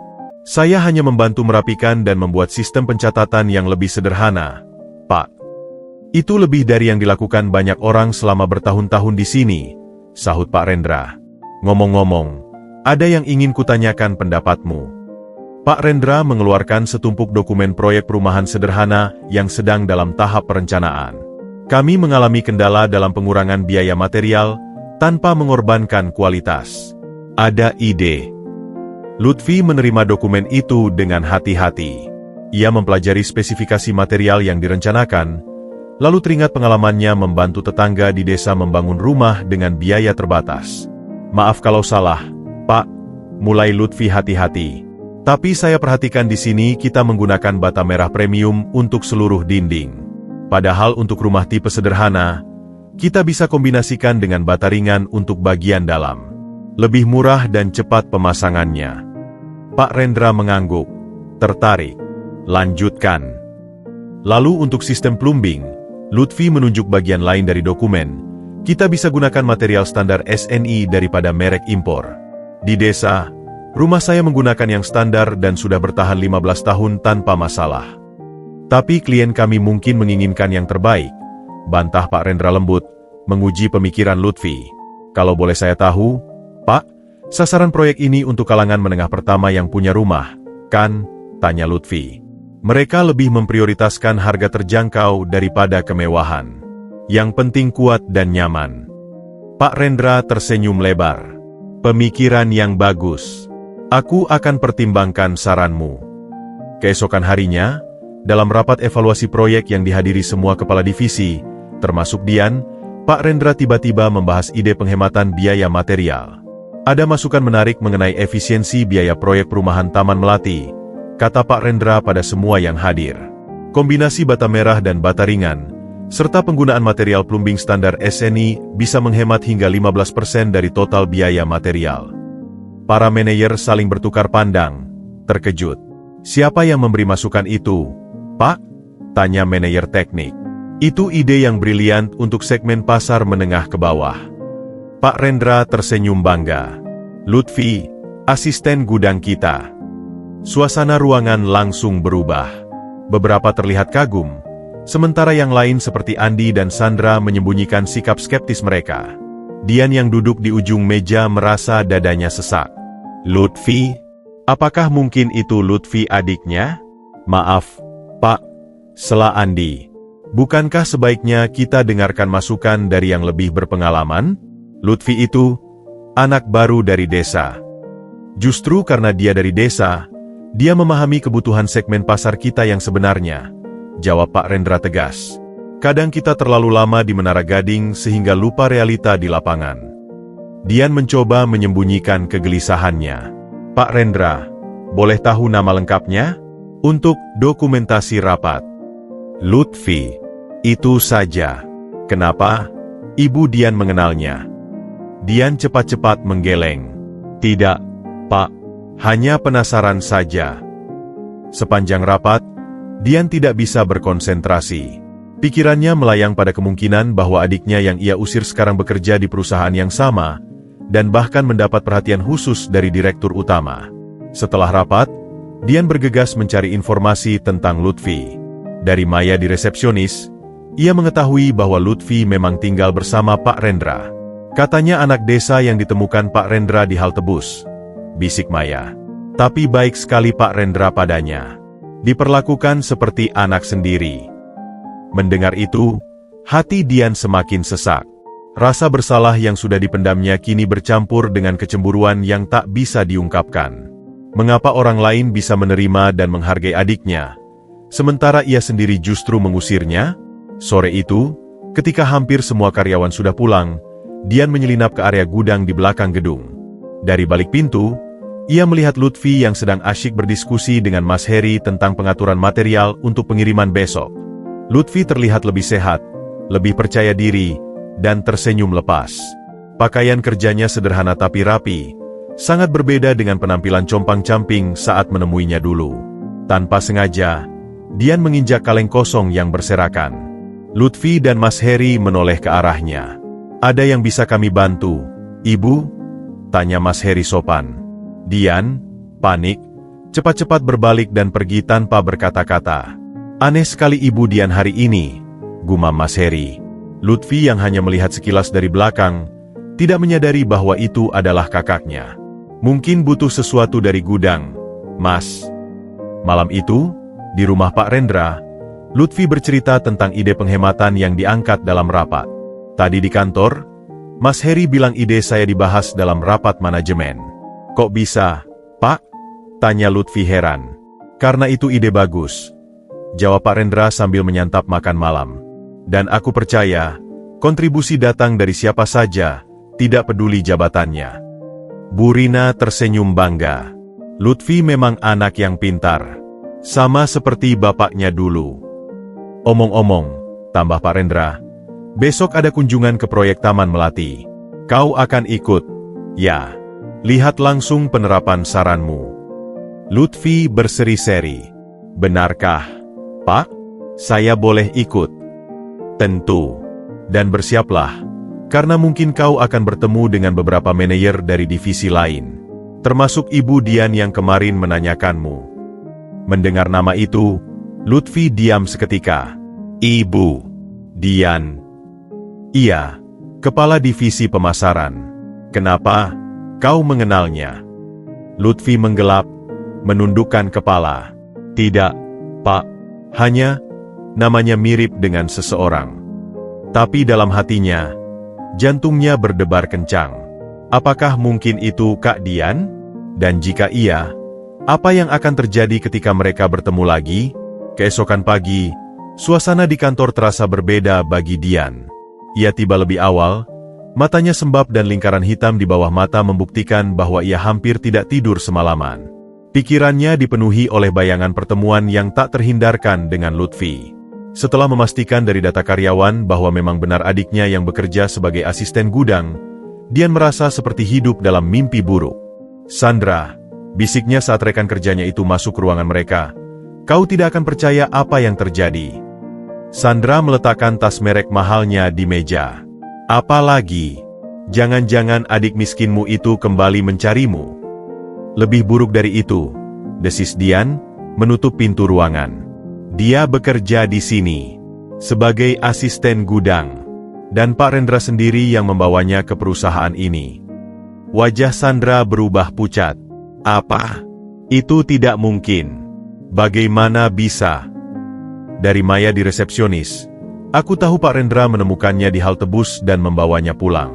Sekarang dia tinggal di rumah Pak Rendra." Sandra duduk terperanjat. "Ini bencana. Jika dia cerita pada siapa saja tentang hubungan kalian." "Tapi yang aneh," kata Dian dengan suara bergetar, "dia belum memberitahu siapapun. Bahkan kemarin saat aku hampir bertemu dengannya, dia tidak mengenaliku." "Atau, dia pura-pura tidak mengenalimu," tebak Sandra. "Mungkin dia sedang merencanakan balas dendam." Dian menggeleng, Teringat wajah polos Lutfi yang ia lihat di gudang. Tidak, Lutfi tidak seperti itu. Dia, dulu selalu jujur dan baik hati. Orang bisa berubah, Dian. Terutama setelah diperlakukan seperti yang kau lakukan padanya. Percakapan mereka terputus ketika telepon di meja Dian berdering. Itu adalah sekretaris Pak Rendra mengingatkan tentang kunjungan ke proyek Taman Melati pagi itu. Sempurna, gerutu Sandra setelah Dian menutup telepon. Kau akan bertemu dengannya dalam perjalanan dinas. Sepanjang perjalanan menuju lokasi proyek, Dian duduk di mobil penumpang sambil gugup memandangi jendela. Pikirannya kacau. Apa yang harus dilakukannya? Mengakui Lutfi sebagai adiknya? Atau terus berpura-pura tidak kenal? Saat mereka tiba di lokasi proyek, para pekerja sudah sibuk dengan aktivitas masing-masing. Pak Rendra dan beberapa manajer lain sudah lebih dulu tiba dan sedang berdiskusi di dekat fondasi bangunan. "Ah, Ibu Dian sudah datang," sapa Pak Rendra. "Mari kita lihat progres pembangunan tahap pertama." Dian mengikuti rombongan dengan langkah gemetar. Matanya terus melirik ke sekeliling, mencari sosok Lutfi. Dan kemudian ia melihatnya, berdiri di sebelah Mas Heri, mengenakan helm keselamatan oranye dan memegang clipboard. "Dan ini," kata Pak Rendra tiba-tiba, "adalah Lutfi yang ide penghematan materialnya kita terima. Lutfi, ini Ibu Dian dari divisi pemasaran." Lutfi menoleh, dan untuk sesaat, mata mereka bertemu. Dian melihat bagaimana wajah Lutfi berubah pucat, tapi hanya untuk sekejap sebelum tersenyum sopan. "Selamat pagi, Ibu," sapa Lutfi dengan suara datar, tidak menunjukkan emosi apapun. Dian hampir tidak bisa berkata-kata. Selamat pagi." Lutfi sedang belajar tentang implementasi material di lapangan. Jelas Pak Rendra tidak menyadari ketegangan antara mereka berdua. Dia akan membantu memantau kualitas material yang kita gunakan. Seorang manajer teknik memotong. "Pak Rendra, bisa kita lanjutkan inspeksi ke Blok B? Ada masalah dengan instalasi listrik yang perlu ditinjau." "Baik. Lutfi, kau tunggu di sini. Nanti kita lanjutkan pembicaraan tentang sistem plumbing." Setelah rombongan manajer menjauh, Dian yang tadi ikut pergi, berbalik dan kembali menghampiri Lutfi yang sedang memeriksa tumpukan bata. "Lutfi," bisiknya, memastikan tidak ada yang mendengar. Lutfi menoleh, wajahnya netral. "Ada yang bisa saya bantu, Ibu Dian?" "Jangan pura-pura tidak mengenaliku. Kau tahu aku siapa?" Lutfi menghela napas. "Tentu saya tahu. Tapi sepertinya Ibu lebih suka jika kita tidak saling mengenal, bukan?" Dian merasa seperti ditampar. Aku minta maaf tentang kejadian waktu itu. Tapi kenapa kau tidak memberitahuku bahwa kau bekerja di sini?" "Untuk apa?" jawab Lutfi dingin. "Agar Ibu bisa mengusirku lagi? Atau malu memiliki adik yang hanya sebagai asisten gudang?" "Itu tidak adil, Lutfi. Kau tidak memberi kabar, tiba-tiba datang dalam keadaan seperti itu." "Seperti apa, Kak?" tanya Lutfi, untuk pertama kalinya memanggilnya Kak dengan nada menusuk. "Seperti orang miskin? Seperti pengemis? Seperti aib yang harus disembunyikan?" Dian tercekat, tidak bisa menjawab. "Tenang saja, Kak," lanjut Lutfi dengan suara lebih lembut. "Saya tidak akan mengganggu kehidupan Kakak. Saya di sini untuk bekerja, bukan untuk memanfaatkan hubungan keluarga." Sebelum Dian bisa membalas, langkah kaki mendekat. Sandra muncul dengan wajah cemas. "Dian, ayo, Pak Rendra mencari kita untuk diskusi strategi pemasaran." Dian mengangguk, lalu berbalik untuk pergi. Tapi sebelum meninggalkan Lutfi, ia berbisik, "Ini belum selesai, Lutfi. Kita perlu bicara." Setelah mereka pergi, Lutfi berdiri termenung. Pertemuan yang ia takuti akhirnya terjadi. Tapi anehnya, ia tidak merasa sedih atau marah seperti yang dibayangkan. Justru ada rasa lega bahwa akhirnya semuanya terbuka.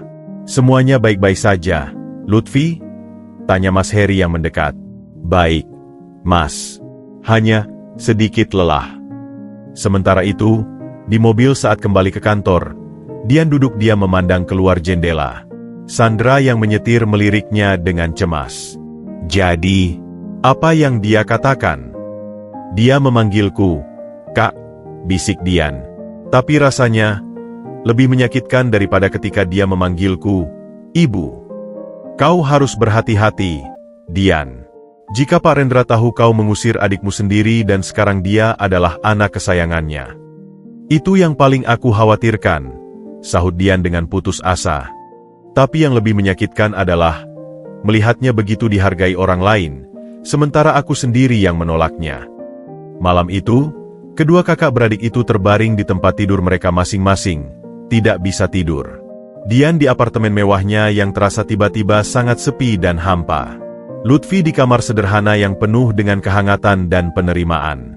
Masing-masing mempertanyakan pilihan mereka, dan memikirkan bagaimana masa depan hubungan mereka yang sudah retak ini. Beberapa hari setelah pertemuan di lokasi proyek, suasana di kantor mulai memanas. Kabar tentang anak emas baru Pak Rendra sudah menyebar ke seluruh divisi, dan beberapa karyawan senior mulai menunjukkan sikap tidak suka, terutama Andi dari divisi logistik. Suatu pagi, Lutfi sedang membantu memeriksa pengiriman material baru di gudang ketika Andi mendatanginya dengan wajah masam. "Lutfi, ada laporan dari proyek Taman Melati. Material plumbing yang dikirim tidak sesuai spesifikasi," tuduh Andi dengan suara keras sehingga menarik perhatian karyawan lain di sekitar. Lutfi mengerutkan kening.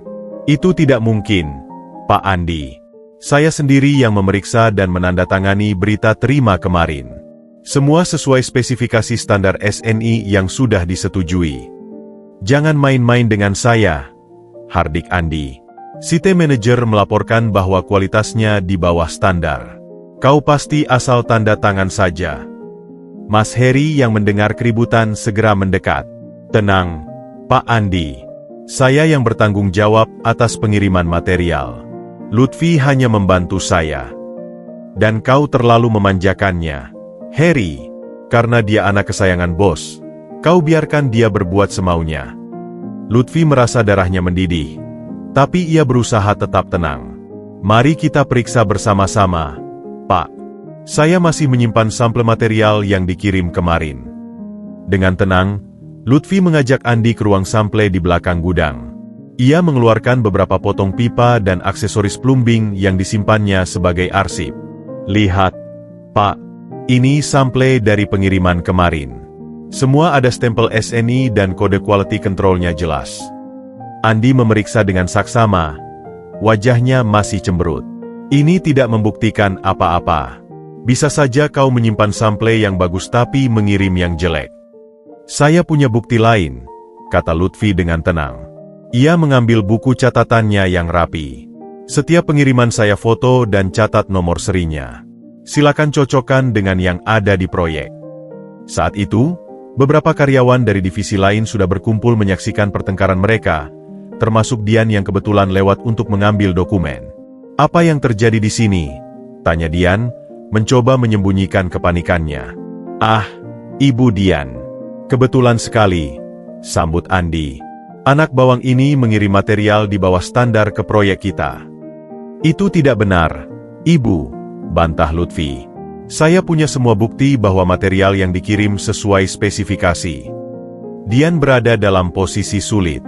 Di satu sisi, sebagai manajer ia harus mendukung Andi yang adalah kepala divisi. Tapi di sisi lain, ia tahu Lutfi tidak mungkin berbohong. "Baiklah," kata Dian akhirnya. "Daripada berdebat di sini, lebih baik kita periksa langsung ke proyek. Saya akan ikut serta." "Tidak perlu repot-repot, Ibu Dian," sahut Andi. "Saya sudah perintahkan untuk mengembalikan material yang bermasalah." Lutfi terkejut. "Tapi itu akan menghentikan pekerjaan di proyek. Lebih baik kita verifikasi dulu." "Kau pikir kau siapa?" hardik Andi. "Kau cuma asisten gudang. Jangan mengajari saya cara bekerja." Keributan ini akhirnya sampai ke telinga Pak Rendra yang turun dari lantai eksekutif. "Ada masalah apa ini?" tanya Pak Rendra dengan suara berwibawa. Semua langsung diam. Andi cepat-cepat menjelaskan versinya, sementara Lutfi berdiri tenang dengan buku catatan dan sampel material di tangannya.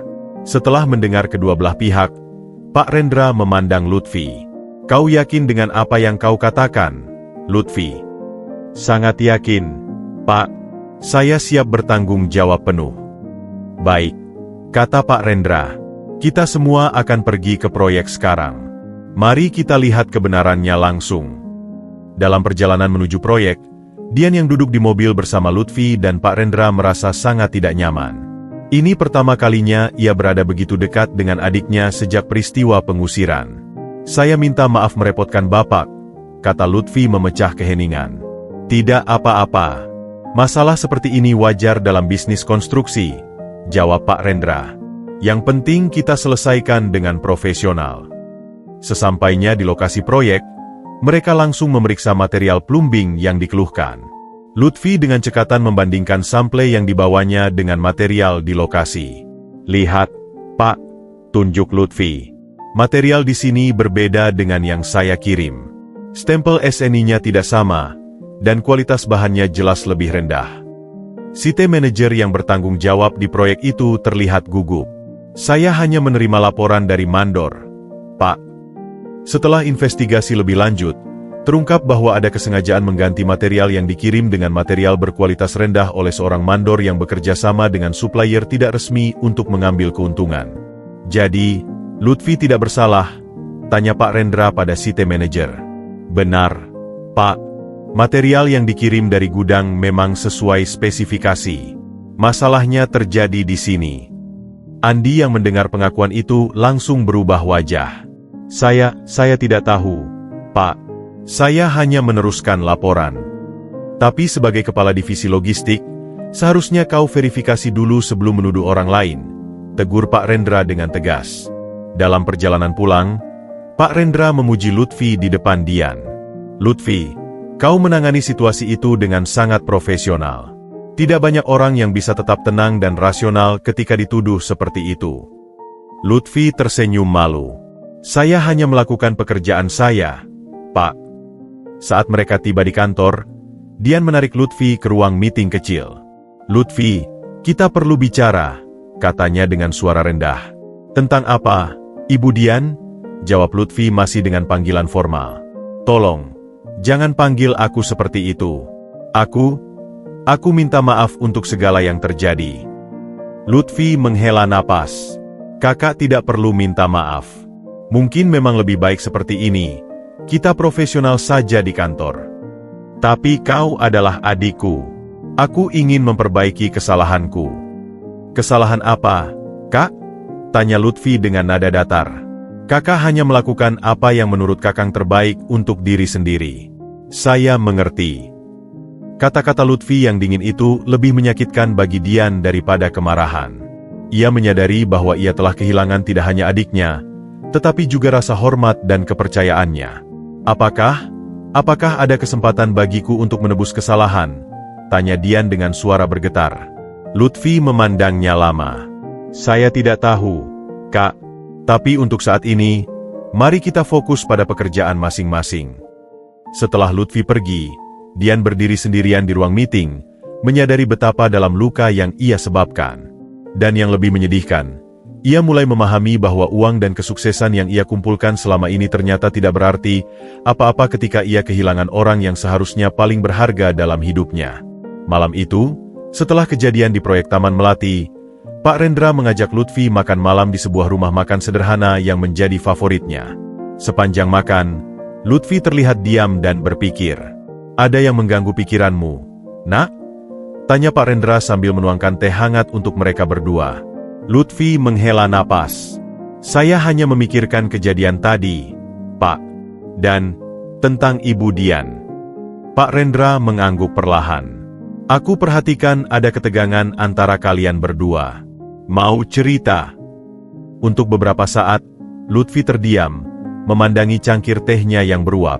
Kemudian, dengan suara bergetar, ia mulai bercerita. Cerita tentang masa kecilnya dengan Dian, tentang janji sang kakak untuk menjemputnya, tentang perjalanan sulitnya ke kota, dan yang paling menyakitkan, tentang pengusiran yang ia alami. Saya mengerti mungkin saya yang salah datang tiba-tiba, kata Lutfi, matanya berkaca-kaca. Tapi dia adalah satu-satunya keluarga yang saya punya.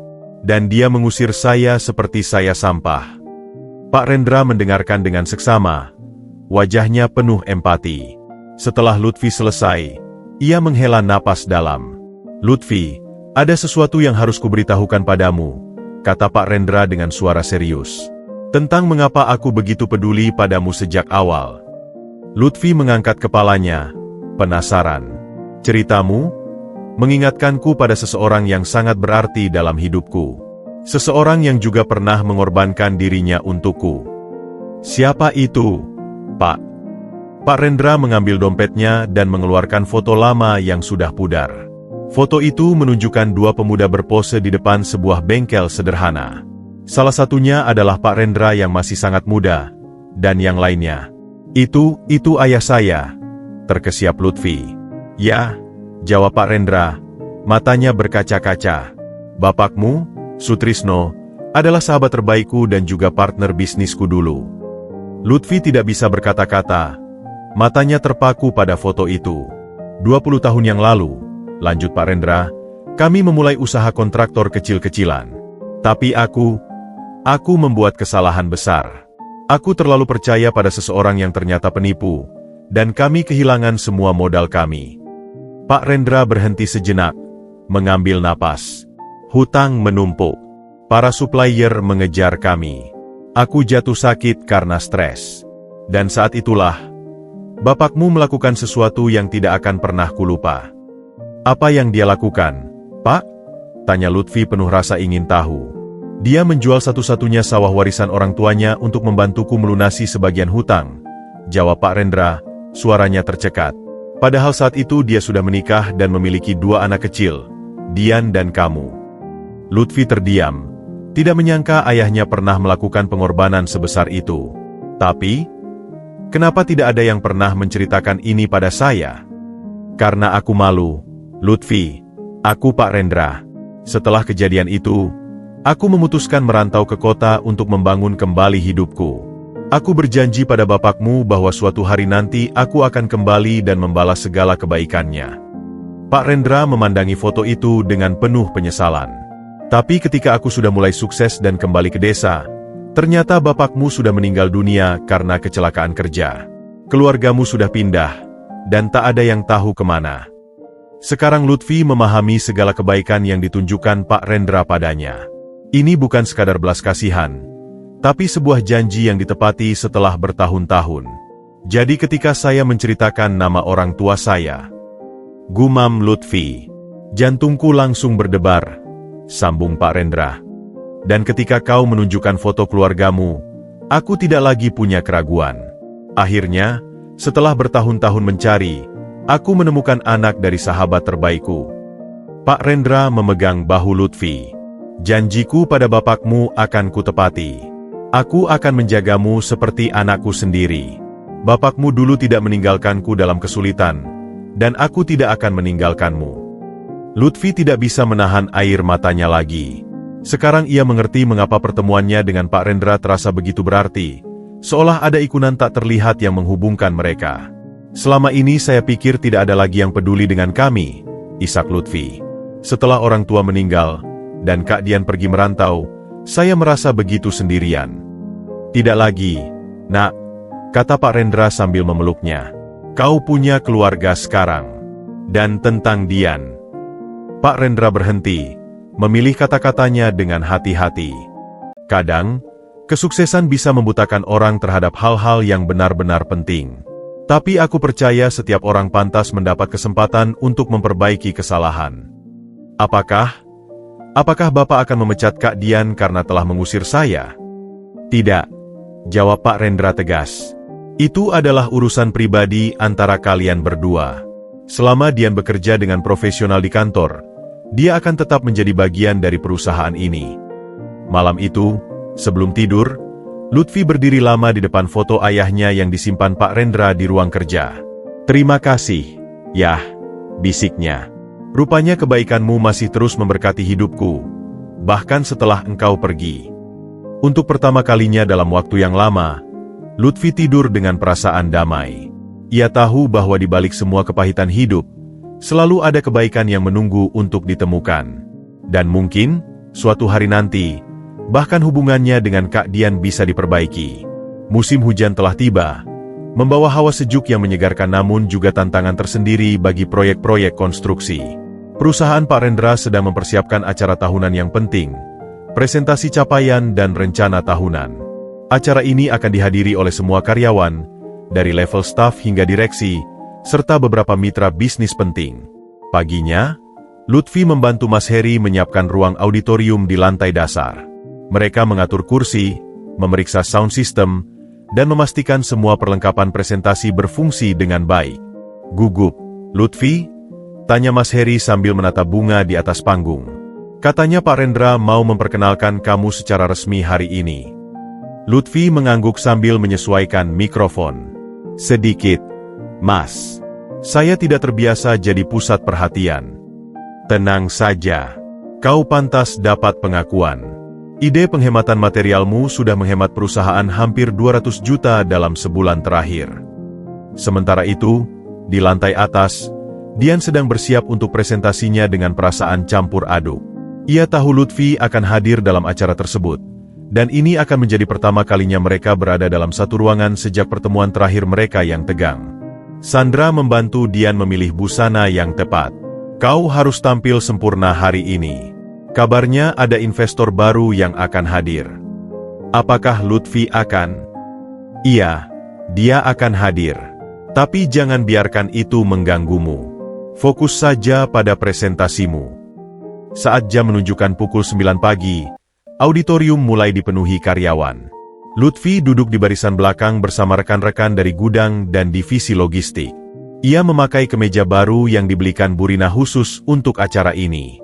Acara dimulai dengan sambutan dari Pak Rendra. Ia memaparkan pencapaian perusahaan selama setahun terakhir, proyeksi ke depan, dan mengucapkan terima kasih pada semua karyawan yang telah berkontribusi. Dan sekarang, kata Pak Rendra, saya ingin mengajak kita semua untuk tidak pernah meremehkan potensi dari manapun datangnya. Terkadang, inovasi terbaik justru datang dari tempat yang tidak kita duga. Lutfi merasa jantungnya berdebar kencang. Ia tahu bagian inilah yang akan membahas kontribusinya. Beberapa waktu lalu, lanjut Pak Rendra, kami menerapkan sistem penghematan material baru yang diusulkan oleh seorang karyawan muda. Sistem ini tidak hanya menghemat biaya, tetapi juga membuka segmen pasar baru bagi kita. Dari tempat duduknya, Dian merasa telapak tangannya berkeringat. Ia tahu arah pembicaraan ini.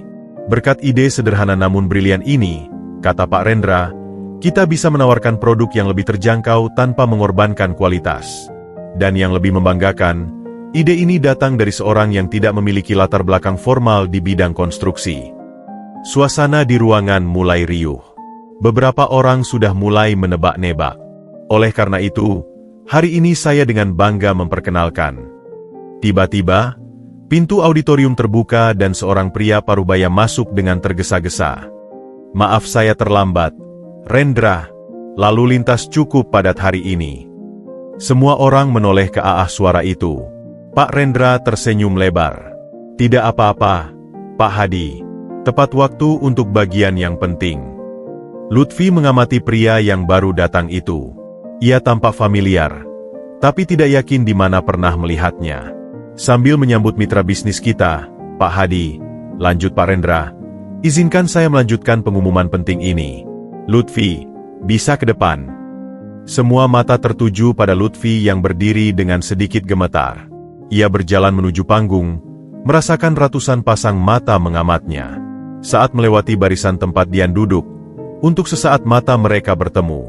Lutfi melihat ekspresi campur aduk di wajah kakaknya, bangga, malu, dan penyesalan. Saat Lutfi berdiri di samping Pak Rendra, Pak Hadi yang baru datang itu tiba-tiba terlihat sangat terkejut. Lutfi, itu benar kamu? Tanya Pak Hadi dengan suara yang terdengar oleh semua orang lewat mikrofon. Lutfi menatap pria itu, dan kemudian ia ingat. Pak Hadi, sopir bus yang... Ya, sopir bus yang mengantarmu ke kota beberapa bulan lalu. Ruangan menjadi hening. Semua orang penasaran dengan kejadian tak terduga ini.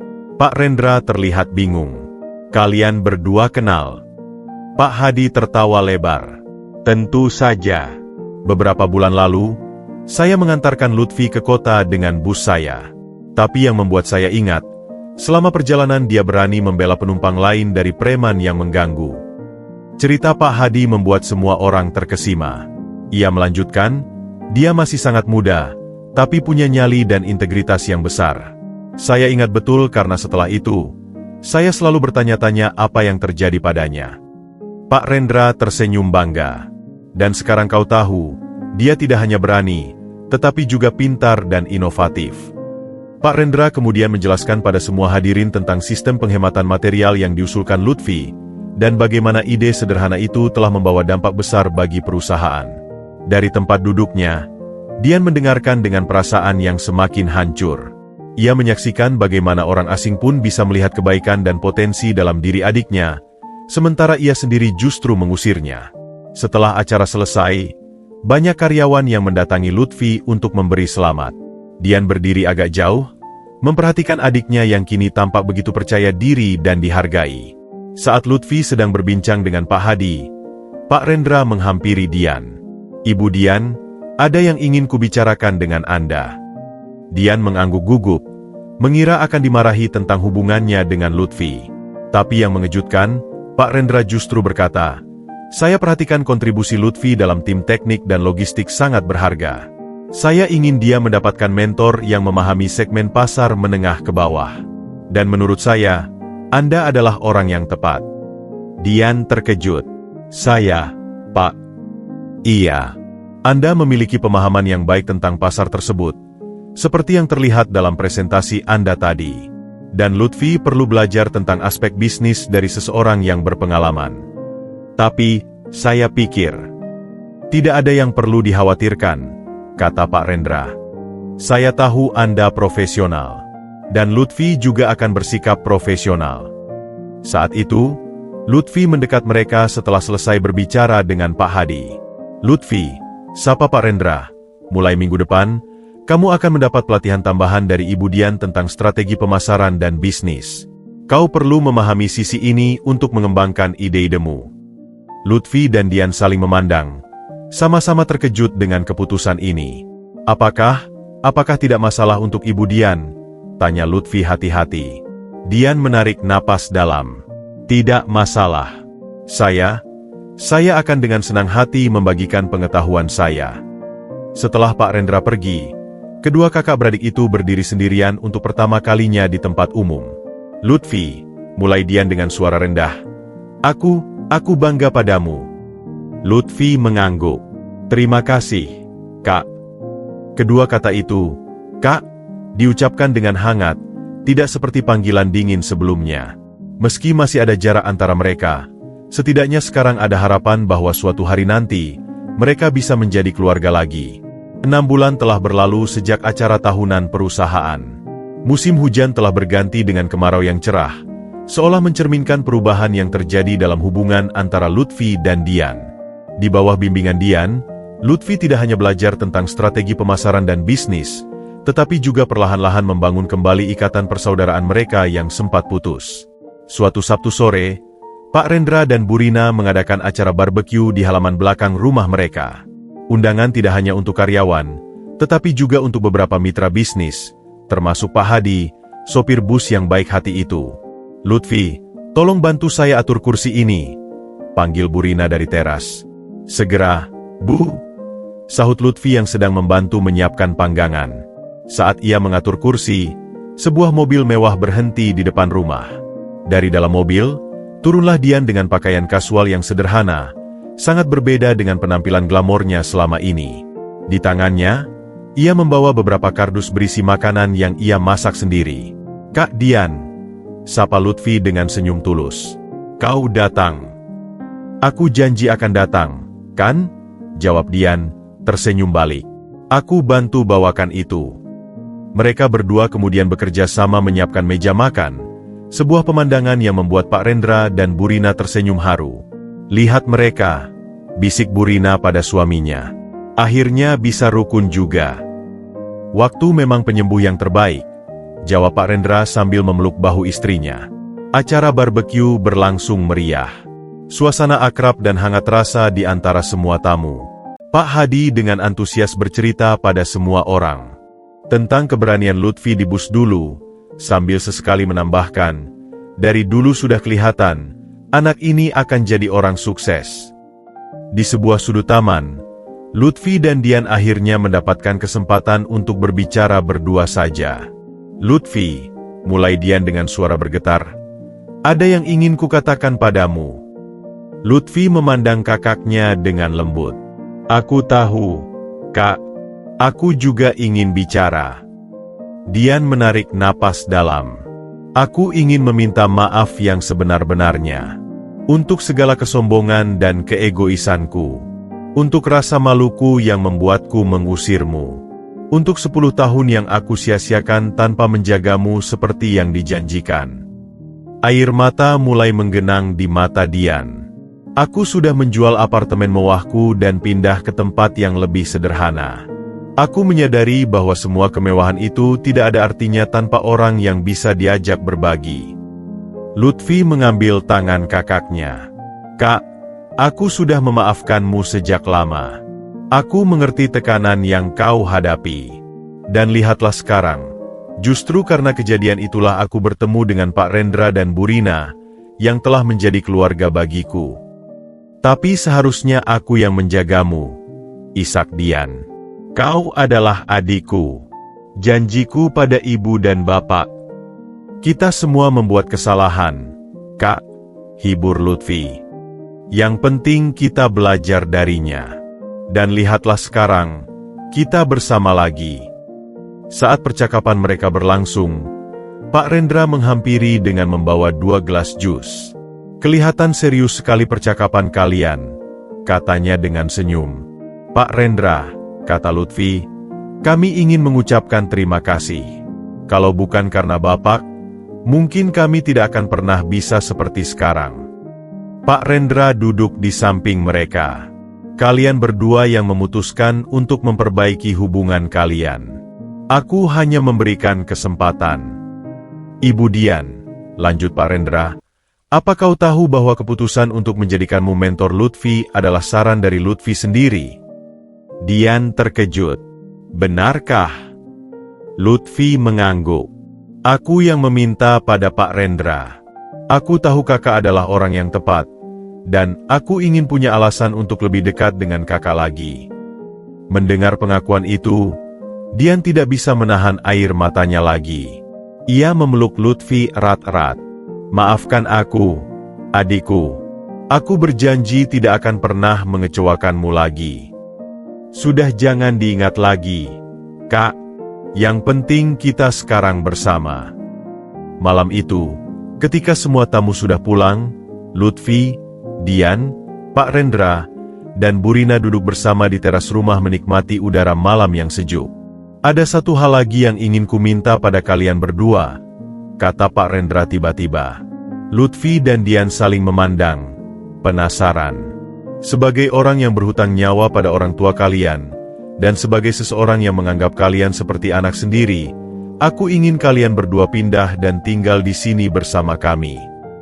Bu Rina menambahkan dengan mata berbinar, "Rumah ini terlalu besar untuk kami berdua. Dan kami akan sangat senang jika kalian mau tinggal bersama kami." Lutfi dan Dian terkejut, tidak menyangka akan tawaran seperti itu. "Tapi, kami tidak mau merepotkan," bantah Dian lemah. "Bukan merepotkan," sahut Bu Rina. "Kami yang membutuhkan kalian. Dengan kalian di sini, rumah ini akan terasa hidup lagi." Lutfi memandang kakaknya. "Bagaimana, Kak? Setuju?" Dian tersenyum melalui air mata. "Setuju. Aku ingin sekali tinggal bersama keluarga." Pak Rendra mengangguk puas. "Bagus. Mulai minggu depan, kamar di lantai 2 akan menjadi kamar Lutfi, dan kamar tamu di sampingnya untuk Dian." Beberapa bulan kemudian, rumah Pak Rendra dan Bu Rina benar-benar berubah menjadi rumah yang penuh tawa dan kehangatan. Dian telah berubah total, dari wanita karir yang dingin dan materialistis menjadi kakak yang perhatian dan penyayang. Ia bahkan sering membantu Bu Rina memasak di dapur, sesuatu yang tidak pernah ia lakukan sebelumnya. Suatu malam, Mereka semua berkumpul di ruang keluarga memandangi foto keluarga besar yang baru mereka pasang di dinding. Dalam foto itu, terlihat Pak Rendra, Bu Rina, Dian, dan Lutfi tersenyum bahagia. "Kalian tahu," kata Pak Rendra sambil memandangi foto itu, "dulu ayah kalian selalu bilang, keluarga bukan hanya tentang hubungan darah, tapi tentang bagaimana kita saling menjaga dan menyayangi." Lutfi memegang erat tangan Dian. "Dan sekarang kita punya keluarga yang lengkap." Dian menambahkan, "Kita mungkin melalui jalan yang berliku, tapi akhirnya kita menemukan jalan pulang." Di luar, bulan bersinar terang, menyinari rumah yang kini dipenuhi dengan cinta dan kehangatan sebuah keluarga yang telah menemukan jalan mereka kembali ke rumah. Bukan hanya rumah fisik, tapi rumah di hati masing-masing. Dan bagi Lutfi, ia akhirnya memahami bahwa terkadang, hidup membawa kita melalui jalan memutar yang tidak terduga hanya untuk menunjukkan bahwa ada keluarga yang menunggu di tempat yang tidak pernah kita duga. Keluarga yang tidak hanya terikat oleh darah, tetapi oleh pilihan untuk saling mencintai dan menjaga. Persis seperti janji Pak Rendra pada ayahnya bertahun-tahun yang lalu.